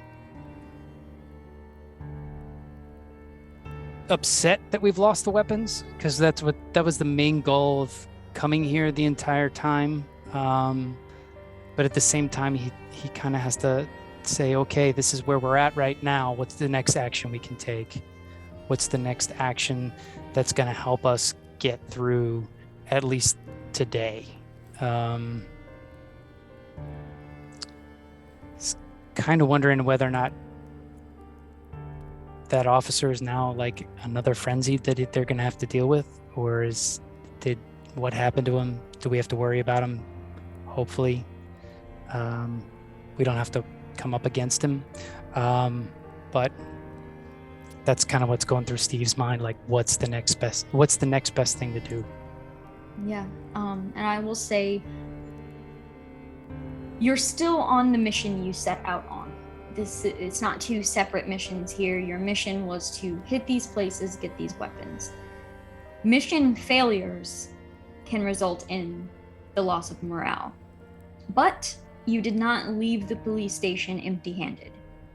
You got the medical supplies that helped save Steve's life, and you have medical supplies that you can use for future roles.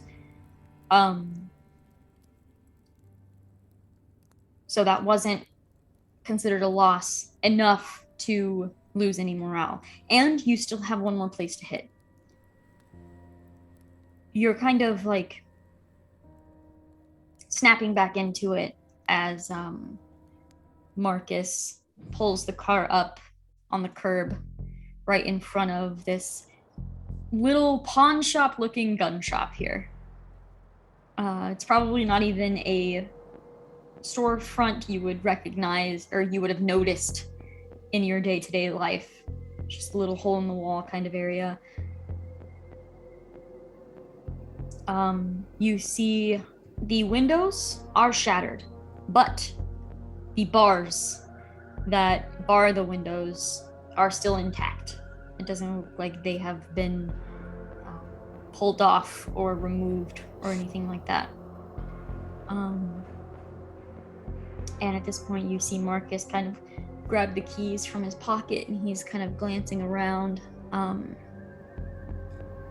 of the same. I want to ask Marcus if he had anybody working inside here today, or was he the only person who worked? Okay. Yeah, you ask that, and he is kind of like he's hearing you. Like you can tell he's his facial expression is recognizing that you spoke to him, but you see him just staring toward the towards the shop's windows, and there's a moment of just kind of quiet muttering. It doesn't seem like he's trying to say anything really. It's almost like he's like trying to convince himself to say something, and then he just kind of glances over to you and he says, my husband was working today. Come on. And he turns and opens the car door. I kind of want to catch up with him because I want to prepare him.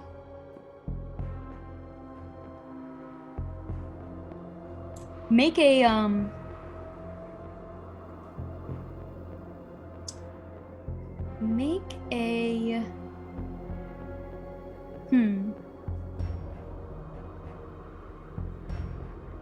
There's not really like an insight here, is there? There's diplomacy, but I don't have a stat for that really. Let's just do an empathy. Make an empathy roll. Okay. I don't think my empathy is very good either, but I'll do it. Oh no. Oh, big time failure on my empathy. Okay, so yeah, he is walking, he's just gripping the key in his hand, walking up towards this, towards the door, and you kind of step out and catch up to him. And I want to say, hey, Marcus, before you open that door, you might see something that you do not want to see if your partner was in there today.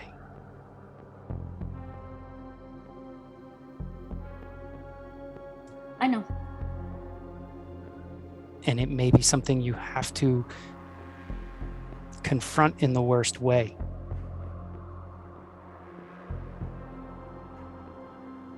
I know. We will be here to help you through it. And to that one, he doesn't say anything. You hear the sound of the key, like, going into the deadbolt, and pulls it, turns the door handle and just sits there. He doesn't open the door. I will push through Steve and Marcus, and I will open the door the rest of the way. Yeah, he just lets go of the door handle and just stands there, and you kind of push through. You open up the door. Go ahead and make a spot listen roll.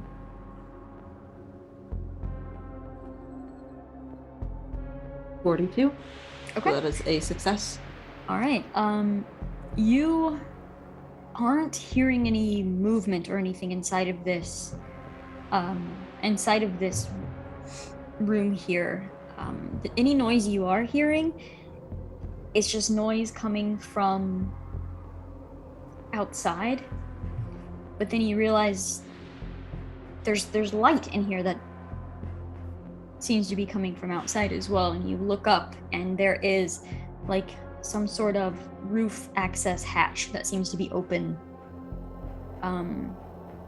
inside of this room. Is there like a ladder of any kind that goes up there? Yes. There is. I'm going to go towards that. I'm going to slowly make my way up the ladder to look. I'm not going to tell anyone what I'm doing. I'm just going to go do it. Okay. What is Steve doing? I'm going to ask Marcus where the guns are. He just kind of points, and after like Rory walking in and not really saying, hey, there's a body here or anything like that, like Marcus is more willing to walk in. Walks in and you see a few of these shelves. It is like pawn shop stuff. And then you see there is like a case behind the counter that is locked with bars as well that have the weapons behind there. So he starts going behind the counter, and you both can see Rory kind of climbing up this ladder at this point. So he walks over and starts taking out some of these weapons. And Rory, you climb up the ladder. You get up to this rooftop area, and you have noticed, not on like every part of this ladder, but there is like an occasional smudge that looks like it could be blood. And as you get up to the top here, you do see like a pretty good blood handprint of someone that has climbed up onto the rooftop.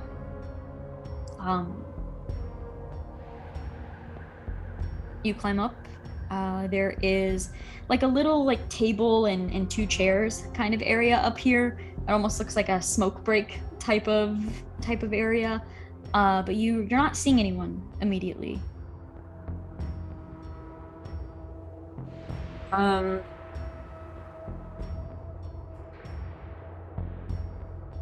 am going to, fully like make myself get up onto this area, and I'm going to start walking very slowly towards those chairs. And I'm going to kind of like look around and see what my surroundings look like.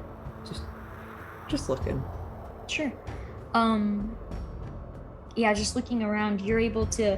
It's not the highest building, like there's only one story here, but you're able to kind of look out at the streets around and just the chaos of cars that have slammed into other cars, or certain vehicles that have like spun and blocked certain parts of the road. And you're able to follow just the slightest little blood trail, just drips. It's not like smears or anything like that. And it's something you probably wouldn't even have noticed if you hadn't have seen like the bloody handprint or anything, but you kind of follow that over, and it leads to the table that has the ashtray on it. You see what you can only assume is like a recently smoked cigarette, just from like the little bit of blood that is still on like the butt of the cigarette itself, like in the ashtray. And then you hear like the slightest little cough from kind of behind what looks like the AC unit or something that's up here, a little vent. You hear a little cough from behind that. Gonna sort of pause.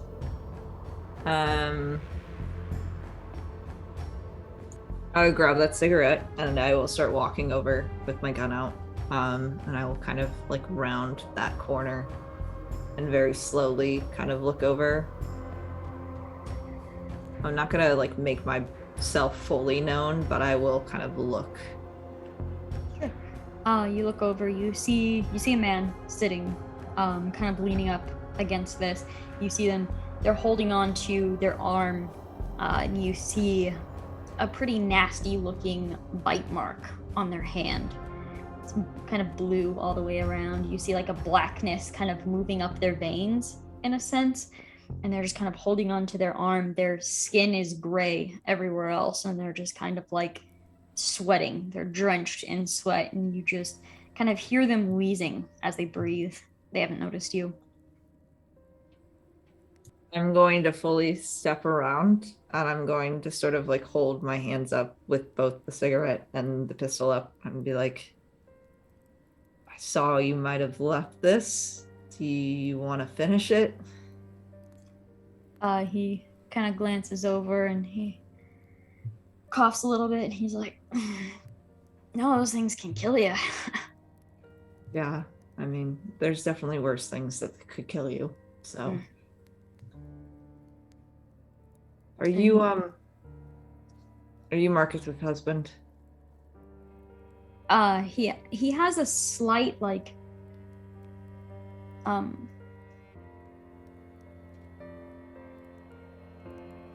word am I looking for here?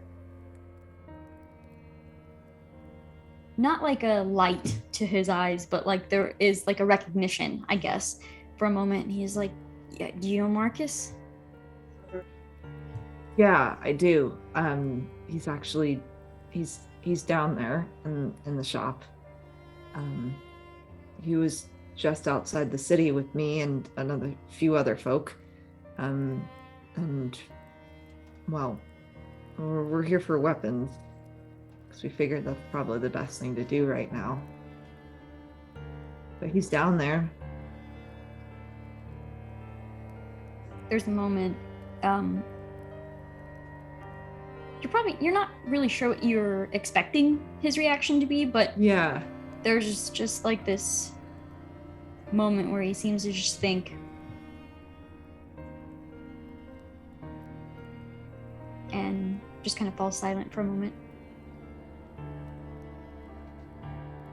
I'm gonna sort of crouch down. I'm gonna sort of crouch down to him. And I'm gonna hold the cigarette out, and then I'm gonna grab the lighter out of my pocket, and I'll hold it up to him if he wants it. We'll take it. Okay, and I'll light it for him. I'll give it to him, and I can go get him if you want. How are you doing? You don't.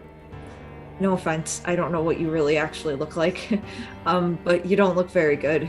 And I'm gonna point to the bite. He kind of looks down at it and he's like, yeah, I don't know. I don't feel so good. They were trying to bust in to the glass, and I was Creatures? or whatever the fuck they are. I don't know what to call them. I was trying to push him back, and one fucking bit me. Do you mind looking at me really quick? You kind of kneel down. You're still kneeled down by him, Yeah. and he tries to focus on your eyes. You kind of see like pupils are dilating at weird intervals. Okay. And he says, yeah, maybe you could go get him. Yeah. I also, if you don't want him to see you like this, I don't have to.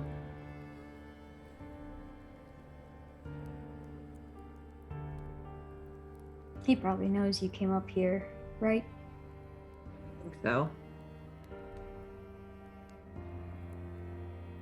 And you see him kind of like struggle to kind of like push himself up, like he's standing up and fully like leaning against this AC unit for support, and he just kind of looks over toward like the building's edge, like toward the what would lead to probably the alleyway.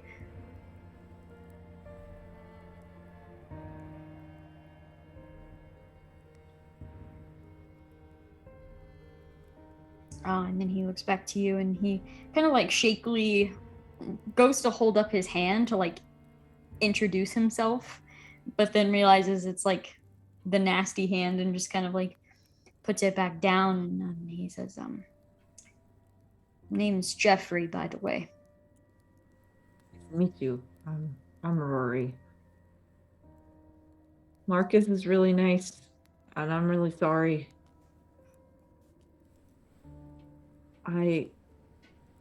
Do you want to come down with us? I worry about your state, but we can maybe help in some way. He again kind of glances over towards like the edge of the rooftop, and before he can say anything, Marcus has reached the top, and has kind of climbed up and come up behind you, and it's like definitely a mixed reaction, because there is a oh my god you're here, but there is a oh my god what happened to you, like all at the same time.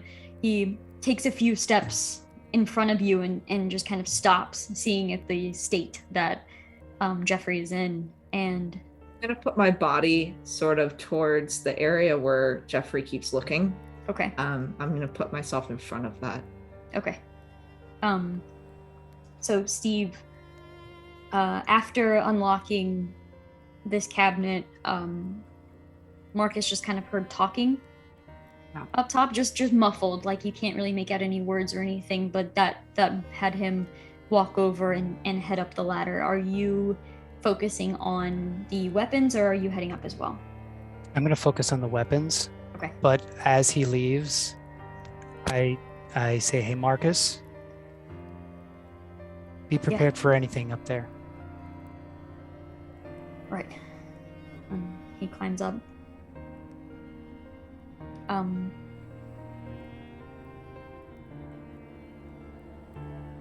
Jeffrey kind of holds up his other hand and is like, I don't think you should really come any closer to me right now.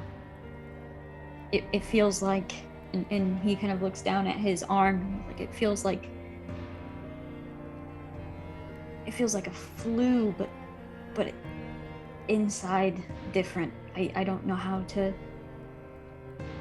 explain it. It's like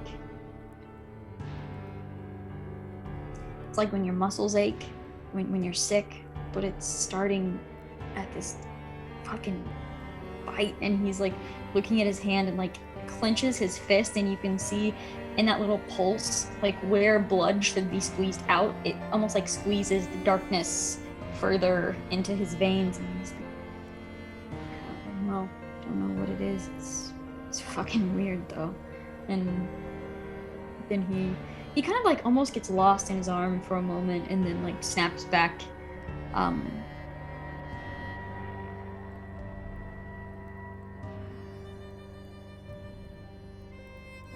And he just kind of looks at Marcus, and Marcus is just nodding, and you just hear, "Oh fuck, oh fuck." Okay,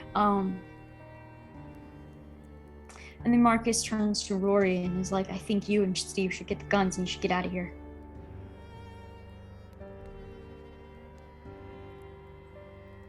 You're right to wait for you, correct? Like grab the guns and then go sit in the car and wait. He looks at Jeffrey and then he looks back at you and he says, no, I think you should head back to the apartment complex.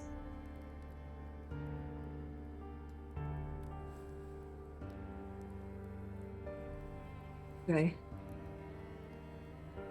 You could not do what I think you're going to do and come back with us, and we can work through it together and figure this out.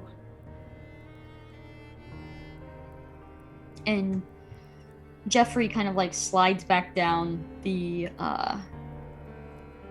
unit he's leaning against, like he just can't stand up anymore, just kind of slumps back down. And Marcus looks at him and then looks at you and is like,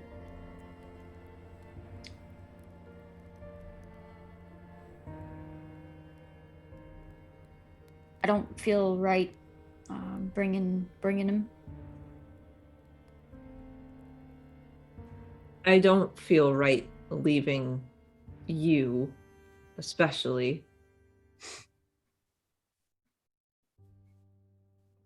I mean, you've been a lot of help already to us.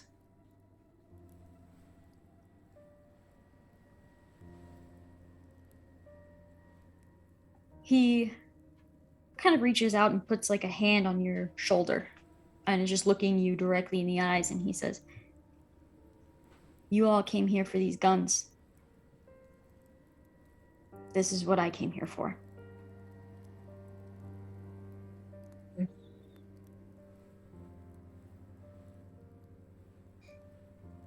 I am going to grab the gun that I have, and I'm going to empty it of everything but 2 bullets, and I will hand it to him. He takes it, and there's just a nod of understanding. Okay.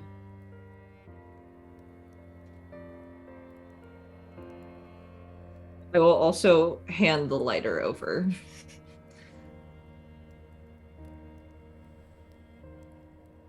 And he takes it and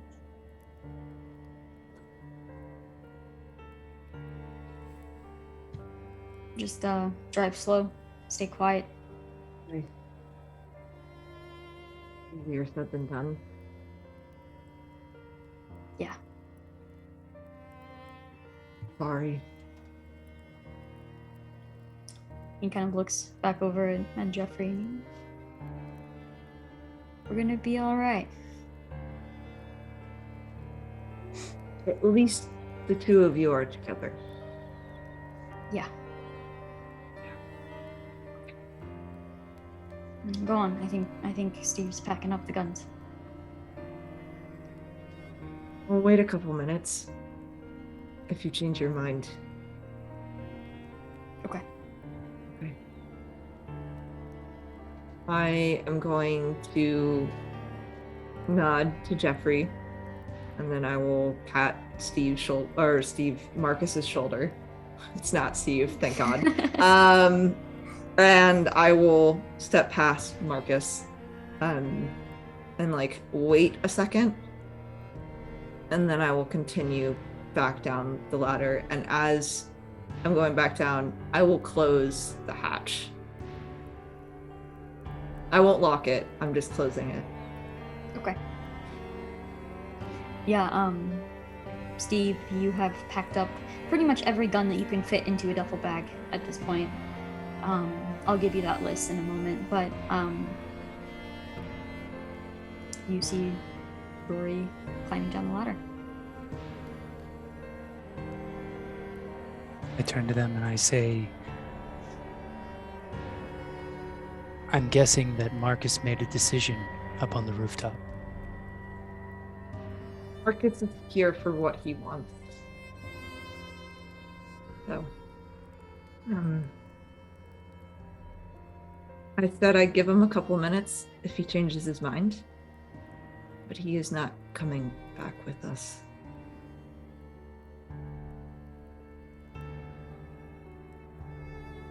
I will assume Steve has grabbed everything that he can, and I will start walking towards the car. I will not turn it on just yet. I will wait. I will wait a couple of minutes. Let's see, can I hear anything that's happening? I will say both of you get into the car and you're kind of waiting in silence for a couple minutes. And then you hear a gunshot. Followed by a second.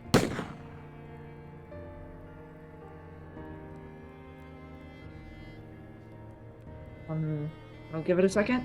I will take a very shaky breath, and then I will turn the car back on, and I will slowly try to make my way out of here. I'm not trying to be very quick. I'm just going to do this slow. Okay. And make our way back to the apartment. Yeah, just slowly pulling out and heading in the direction of the apartment building. The sun is setting now. It is that weird time of day where like it's not dark but it's not light. It's just this like annoying shadows everywhere, and it's like giving this kind of bluish tint to everything. And as the sun does disappear and night begins to fall, the headlights are keeping your path lit. You are moving slow anyways, but you're keeping an eye on what you could run into, how to avoid certain things. There are moments where you're like, okay, I'm gonna have to cut through this alley and head back over here because you find streets that are blocked off. Not entirely paying attention on the way here, only because there were more pressing, bleeding matters in the back seat. Yeah. So it does take you a little while to try to maneuver yourself back home. And there's a moment where you hear a bell toll. Ding off from... It sounds kind of distant. It sounds like a church bell. It dings again. And again, and it echoes through the streets. And as you're driving slowly, you watch as every frenzied nearby, maybe some that you didn't even see, kind of snap into action, and you see them kind of looking around as the dinging is echoing through the streets. You see them looking. Some of them seem to be able to pinpoint at least the direction that this dinging is coming from. Some of them start sprinting. Some of them start just kind of walking, dragging various, broken body parts behind them. But the bell seems to be grabbing their attention. I look at Steve and sort of confusion. Can I see where can I hear where it's coming from? Is there a specific area?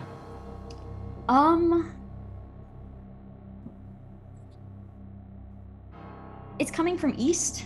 Okay. You are probably heading at this point more north Okay. for your destination. It seems to be coming from like a northeast sort of location. Well, whatever that is, I guess thanks to whoever's doing that, because that's getting rid of a lot of things around us that could be attacking us at the moment. Question is whether it's a person or if it's automated, but yes, for right now, we have a blessing in front of us.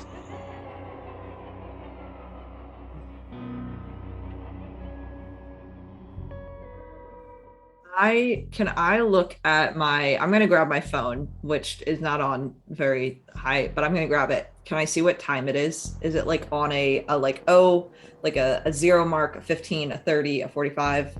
It's just random? No, yeah, it's just a random time. It's probably like, I don't know, 12 minutes past the hour. Weird. Okay. Yeah. So that would lead me to believe it's someone doing that, but why would they be doing that? Are you still driving? Like Yeah. just slowly? Okay. Yeah, I'm continuing to drive. Yeah, so you've just kind of glanced at your phone, still driving along, and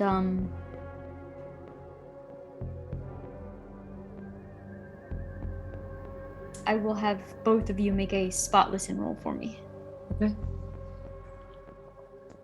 Fail. I got 2 a degrees. 12 under 37, so I've got 2 Nice. successes. Okay. Nice. So I will say Rory's probably focusing mostly on the road ahead. There's an occasional moment where kind of like Steve just looks over at them, kind of looks out the window. And there's one moment where you look over at Rory and you see, as you're passing by like an intersection of sorts, you are passing through, you see a figure kind of just standing in the middle of the road.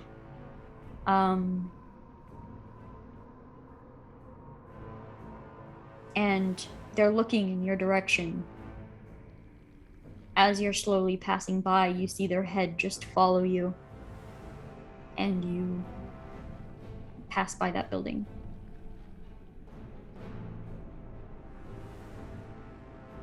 I tell Rory to slow even further because I think there was a person back there. Slow. I'm not gonna completely stop, but I will. And then I will kind of like look in the mirror, the side mirror. Can I see that person? You look into the mirror and you've passed the building now, so you're not able to like see down that street or anything. Fair. But as you're looking in the mirror, you see the person step around. The figure steps around and looks in your direction, and then you immediately see them begin to climb the building.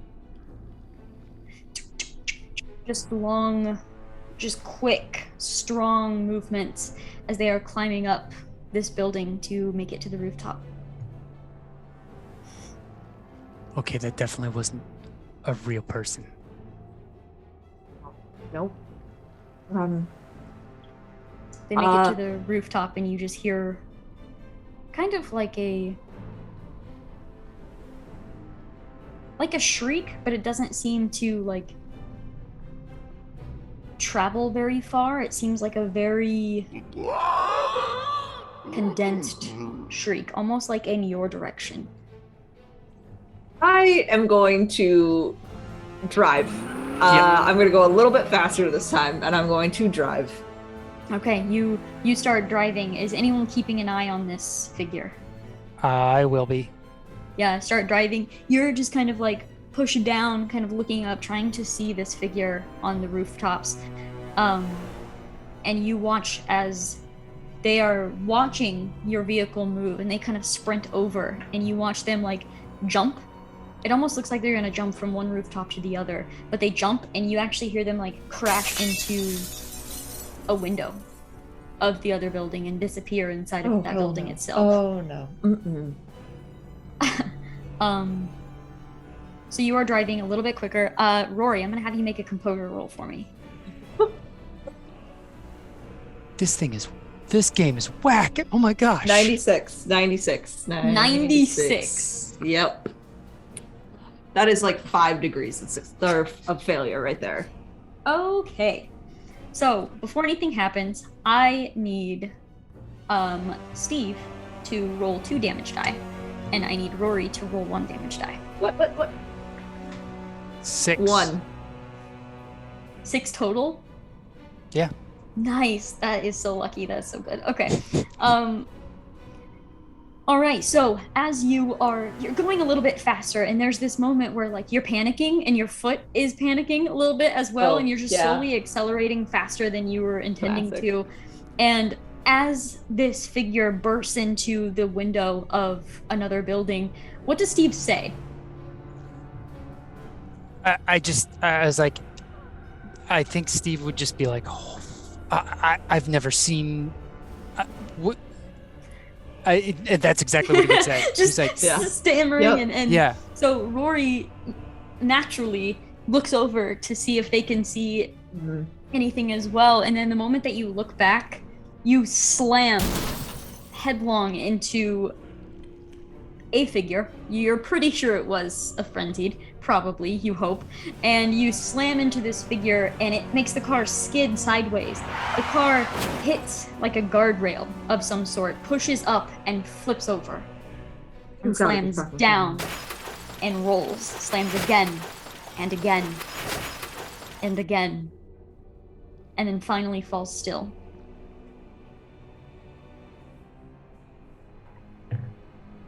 Neither of you are going to take any wounds from this. The car has landed on its wheels, smoking. And that sure made a lot of noise. How close are we to the apartment building? Are we like miles from it still, or? Probably a couple blocks. I think Rory's immediately just gonna unclip the seatbelt and let themselves fall, and they're gonna go and reach where they think that the bags still are, and they're gonna grab their own backpack, and they're gonna look over at Steve and they're gonna be like, just get out of here, and let's see if we can go either find another car that I can rig, or let's just run, okay? Yeah. Okay. All right, so the two of you are working on getting out of this vehicle. Yes. Yeah. Okay, and we have the backpack. So you can carry more than one duffel bag if you'd like, but it's going to add a speed die to your roll if you're forced to make any rolls. I'm just grabbing my backpack, so yeah. We have the backpack, we have the medical supplies, and we have the guns. Damn it. Yeah. So I'm gonna definitely take the guns because that was our mission, and I think I'm gonna take the medical bag as well because I need it for my wounds. Okay, and then that would leave Rory's hands free for a gun or the baseball bat or however. As soon as like Steve gets out of there, I'm gonna sort of motion and be like, just hand me a gun, anything. I don't have a weapon on me right now. I just gave up my pistol. Okay, so I will go through what weapons you have found in there. You're able to write any of these down if you would like. There is a 9mm pistol. There is a .38 revolver. Ooh. A .44 Magnum revolver. An AR-15. An AK-47. A double-barrel shotgun. And also in a like sheath of sorts, there is, I mean, it's a pawn shop, so you did find a scimitar. Oh, You're not sure how sharp or effective it actually is, but you did that's find cool. one. I And there's also a hunting knife as well. Sweet. I'm gonna take the double barrel shotgun out. Okay. And I'm gonna have that, and then I'm also going to strap very quickly that hunting knife to like my belt on my pants. And then I am going to grab you have a pistol on you right now, yes, Steve? Yeah. I am going to throw over. What do you want, my friend? I'll take the bat because I'm good with that. Cool. I will give you the metal bat then. And I will take on that extra bag. Okay. So that way, because you already have a speed die like added against you. So let me even it out. Okay. And all right, so you have these items. Are you on foot or are you actively looking for another vehicle? I'm personally actively looking for another vehicle, but I'm gonna kind of look at Steve and I'm gonna be like, just keep walking, because I just walk for a little bit and let me see if I can find something that I can rig very easily. Okay. Cool. Okay. I'm going to have Rory make a spot listen roll or a search. They're probably the same. I think they're the same, but I'll let you do that. Steve, I'm gonna have you roll a damage die. I had 34 under 45, so that is 1 degree of success for myself for either search or spot listen. 5. Yeah, so I mean, walking definitely not the most comfortable thing right now, but you do not rip any stitches or anything. If you had to run, maybe it'd be a different story, but just kind of walking along, you're doing okay. It does take, it's not the first card, not the second, but you do get to like, you get to a truck, and you look in and you see, the seats are clear. It's kind of like a dirty floorboard for the passenger seat, but it does only seat 2. And it doesn't appear to have been wrecked into anything or anything like that. Perfect. So you assume you can probably take this one. Okay. I'm gonna go in. I'm assuming that I'm gonna look in each compartment and like look up on like even like the what is that called, the visor, to see if there are even a set of keys. If not, I'm going to try and basically jumpstart this thing. There are keys. You find a keychain. It looks like it's probably like a set of like house keys and stuff too. You find one good keychain on the floor, actually, almost like kicked underneath the seat. I love dumb people. I'm gonna grab it and I am going to put it in the ignition, and I'm gonna shout whisper to Steve, and I'll be like, "Hey, come back, come here." Okay, so I run back, throw my bag into the floorboard, and jump in the passenger side. Yeah, you get in. Yeah, close the door. I'm gonna turn on that ignition, and I'm not gonna book it, but I am gonna go a little bit faster because I'm freaked out. Okay. Yeah, you begin heading toward back towards the apartment complex. You've looked at your phone to like see the time and everything, and drive a little bit further, and then there's this moment of, right, we should let them know that we're coming back, and that whatever the fuck that was. Yeah, so you dial that, or you hit call, put the phone to your ear, and then the camera like pulls away as the truck is driving down the road. Another scene. It's dark at first, so you can't really tell what's going on, but then you realize it's just really close up, and as the camera slowly begins panning away, you see a hand laying in grass, and as it pulls out even further, you see it is the officer laying in the grass in his blood. various bite marks all over his arms, his neck, his legs, his chest, clothes ripped open. And then his eyes open.